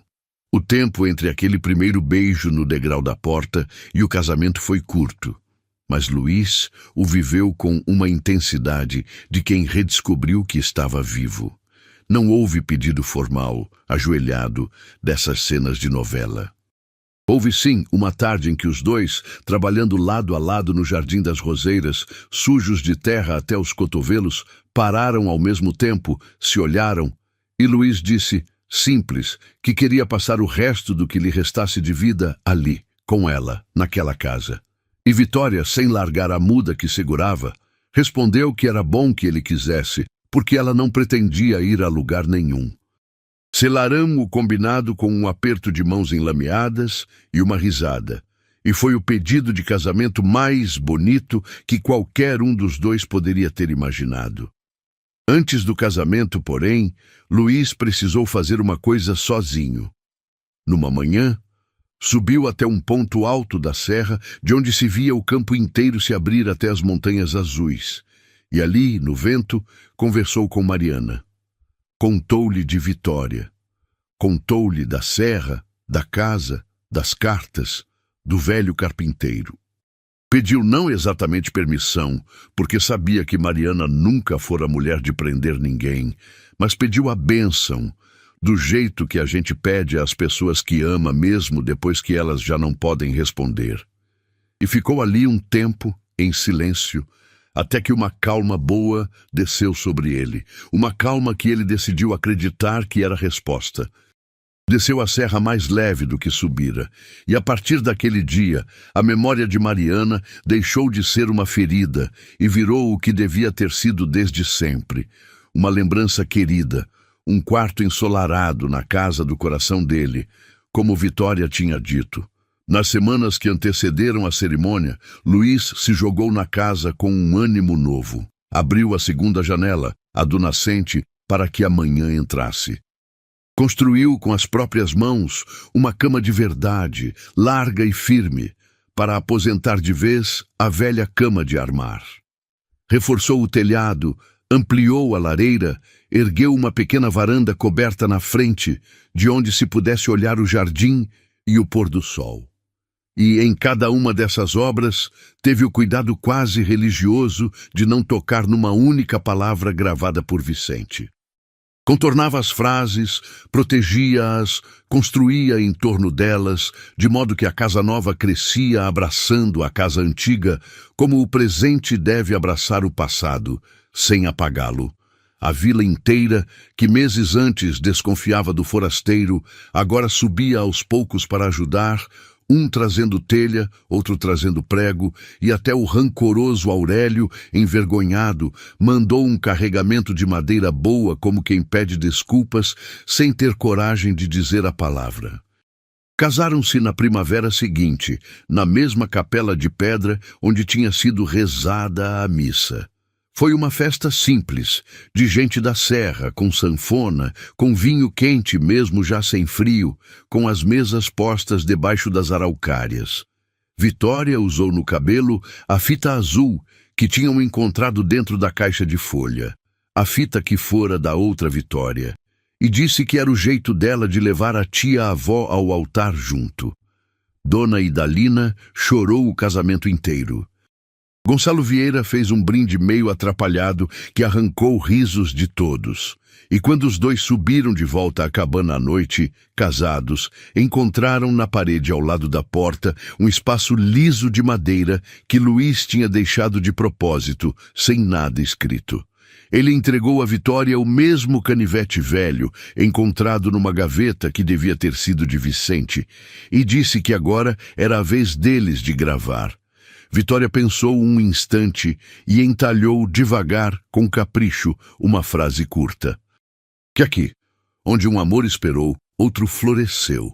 Se você chegou até aqui, se essa história mexeu com você como mexeu comigo ao contar, deixa o seu like, se inscreve no Contos de Antigamente e comenta aí embaixo se você também acredita que o amor verdadeiro, mesmo quando a vida tenta separar, sempre encontra um jeito de voltar.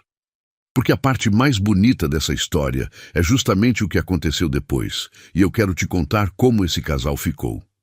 A primeira manhã de casados amanheceu clara. Luís acordou antes de Vitória, como era seu costume, mas dessa vez não se levantou logo. Ficou quieto, deitado, ouvindo a respiração calma dela ao seu lado, olhando a luz da manhã entrar pela janela nova que ele mesmo tinha aberto, a do nascente, aquela que ele fizera justamente para que dias como aquele começassem com sol dentro de casa. Havia um silêncio bom na cabana, um silêncio cheio, tão diferente do silêncio vazio dos primeiros meses. E Luiz pensou sem pressa que era essa a diferença entre estar sozinho e estar em paz, e que ele tinha levado 41 anos e uma serra inteira para aprender. Levantou-se com cuidado para não acordá-la, acendeu o fogo, pôs a água do café para esquentar. E quando Vitória acordou, atraída pelo cheiro, encontrou a mesa posta com o pouco que a casa tinha, pão, manteiga, o doce de figo que sobrara e um raminho de rosas cortado do jardim ainda com o orvalho. Ela riu, disse que ele era um bobo romântico e ele respondeu que tinha muito tempo perdido para compensar. Tomaram o café devagar, os dois de camisa, os cabelos ainda desarrumados, conversando sobre nada e sobre tudo, e foi nessa manhã, sem pressa, mais do que na festa do dia anterior, que Luiz entendeu o tamanho da sorte que tinha. A felicidade, descobriu ele, não morava nos grandes momentos, mas nas manhãs comuns como aquela, repetidas, uma atrás da outra, até formarem uma vida. Os primeiros meses foram de acomodação, no melhor sentido. Vitória trouxe da casa da mãe os poucos pertences que fez questão de ter por perto. Uns livros, um espelho de moldura de madeira, a máquina de costura que fora da avó, umas cortinas de chita que deram à cabana um ar de casa habitada que ela nunca tivera. Luiz observava aquela transformação com um espanto manso, vendo o lugar que comprara para se esconder do mundo virar, pouco a pouco, um lar de verdade, com cheiro de comida no fogo, com roupa secando no varal, com 2 xícaras na mesa em vez de uma. E toda vez que passava a mão nas paredes, sentindo sob os dedos as palavras que Vicente havia gravado, Luiz agradecia em silêncio ao velho carpinteiro, porque tinha sido ele, no fim das contas, quem os havia unido. Havia, claro, os desajustes de 2 adultos que tinham vivido sozinhos tempo demais. Luiz era metódico, calado, gostava das coisas no lugar. Vitória era mais solta. Deixava livros abertos por toda parte, cantava alto quando ele queria silêncio, discutia política e religião com uma paixão que às vezes assustava o marido pacato. Tiveram suas primeiras discussões, dessas bobas, sobre onde guardar as ferramentas ou a que horas jantar, e aprenderam, um de cada vez, a ceder sem se perder, a discutir sem ferir, a fazer as pazes antes de a fogueira apagar. E cada desavença superada os deixava mais firmes, como os encaixes de tronco que Vicente refizera 3 vezes até ficarem perfeitos, capazes de aguentar meio século de intempéries sem ceder. O primeiro ano de casados foi de descobertas simples. Luiz aprendeu que Vitória cantava baixinho ao preparar o café, sempre a mesma música antiga, e que fingia não perceber quando ele parava para ouvir. Vitória aprendeu que Luiz, tão calado com os outros, era de uma conversa mansa e sem fim quando estavam só os dois, e que tinha o hábito bonito de passar a mão pelas paredes ao entrar em casa, como quem cumprimenta um velho amigo. Criaram uma rotina de serra, feita de coisas pequenas e boas, o fogo aceso ao entardecer, o chá fumegante, a leitura à luz do lampião, os passos ajustados no mesmo ritmo na subida da estrada. E devagar, sem alarde, foram sendo felizes, dessa felicidade sem manchete que é a única que dura. A história de Vicente e da outra Vitória, depois da missa, correu a serra inteira e não parou mais. Vinha gente de longe conhecer a Casa das Palavras, e Vitória Fontes recebia essas visitas com carinho, mostrando as frases nas paredes, contando o que as cartas revelaram, tomando o cuidado de sempre terminar a história não na dor do desencontro, mas na beleza da constância. Dizia aos visitantes que ali tinham morado dois amores, o de antigamente e o de agora, e que a casa guardava os dois com o mesmo cuidado. Muita gente saía dali chorando, e muita gente saía dali decidida a não desperdiçar, por orgulho ou por medo, o amor que tinha em casa esperando. Todo domingo, depois da missa, Luiz e Vitória passavam pelo cemitério da vila.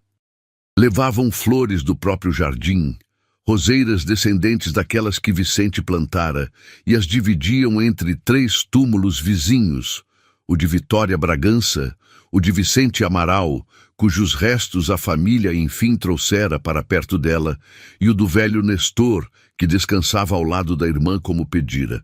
Vitória Fontes costumava dizer, arrumando as flores, que aquela era a família que a vida tinha lhe dado a chance de reunir, mesmo que só na memória, mesmo que tarde. E Luiz, olhando os 3 nomes lado a lado sob o sol da serra, pensava que havia sim uma justiça no mundo, ainda que ela às vezes demorasse 50 anos, ainda que precisasse das mãos de um forasteiro triste e de uma professora corajosa para se cumprir. Os anos passaram sobre a serra, como passam sobre tudo, devagar e depois de repente. A cabana do Alto da Cruz, que um dia fora o lugar que ninguém queria, virou o lugar aonde todos gostavam de chegar. Luiz, com as mãos que sabiam construir, foi ampliando a casa aos poucos, um cômodo aqui, uma varanda ali, sempre respeitando os troncos originais, sempre preservando cada palavra gravada por Vicente, que ele invernizava com cuidado uma vez por ano para que o tempo não as comesse. Vitória continuou dando aula na vila, descendo a serra todas as manhãs e subindo todas as tardes. E nunca, em nenhuma dessas subidas, deixou de sentir o coração apertar de gratidão ao avistar a fumaça da chaminé da casa dela, esperando por ela no alto. As roseiras da frente, aquelas que Vicente plantara e que os dois recuperaram, viraram um jardim inteiro, o mais bonito da região. E no verão, a casa ficava cercada de vermelho e de perfume. Gente de longe subia só para conhecer a cabana do carpinteiro, que escreveu o amor nas paredes. E Vitória, sempre que podia, recebia essas visitas e contava a história de Vicente e da tia-avó para que ela nunca mais fosse esquecida, para que as novas gerações soubessem que naquela serra tinha existido um amor capaz de atravessar meio século e ainda florescer. A história que a família um dia teve vergonha de contar virou o maior orgulho da região. Numa tarde de muitos anos depois, já com os cabelos de Luiz tomados de branco e as mãos de Vitória mais lentas, os dois estavam sentados no mesmo degrau da porta onde um dia tinham se beijado pela primeira vez. O sol se punha do mesmo jeito atrás das araucárias, pintando tudo de dourado. Vitória encostou a cabeça no ombro do marido e disse, baixinho, que às vezes tinha a impressão de que Vicente e a outra Vitória estavam ali, com eles, cuidando daquela casa junto. Luiz passou o braço em volta dela e disse que talvez estivessem mesmo. Que talvez fosse por isso que aquela casa, que dizem que era de tristeza, fosse hoje o lugar mais feliz que ele conhecia. Ficaram assim, em silêncio, de mãos dadas, 2 cabelos brancos diante do mesmo pôr do sol de sempre, enquanto atrás deles, nas paredes de madeira, um amor de mais de 100 anos e um amor de uma vida inteira guardavam juntos, lado a lado, a mesma verdade simples e teimosa. Que ninguém foi feito para viver sozinho, que toda espera, por mais longa que seja, encontra o seu fim, e que o amor verdadeiro, esse, quando é de verdade, não morre nunca. Só espera, paciente como a madeira, o tempo certo de florescer de novo. E assim termina a história do homem que comprou a cabana mais isolada da serra, procurando um lugar para desaparecer, e encontrou, no lugar do fim, a história de amor mais bela da sua vida, e junto com ela, a coragem de viver a sua própria. Se essa história tocou o seu coração, deixa o seu like, se inscreve no canal e compartilha com alguém que precisa ouvir hoje que nunca é tarde demais para o amor chegar. A gente se encontra na próxima história. Até lá!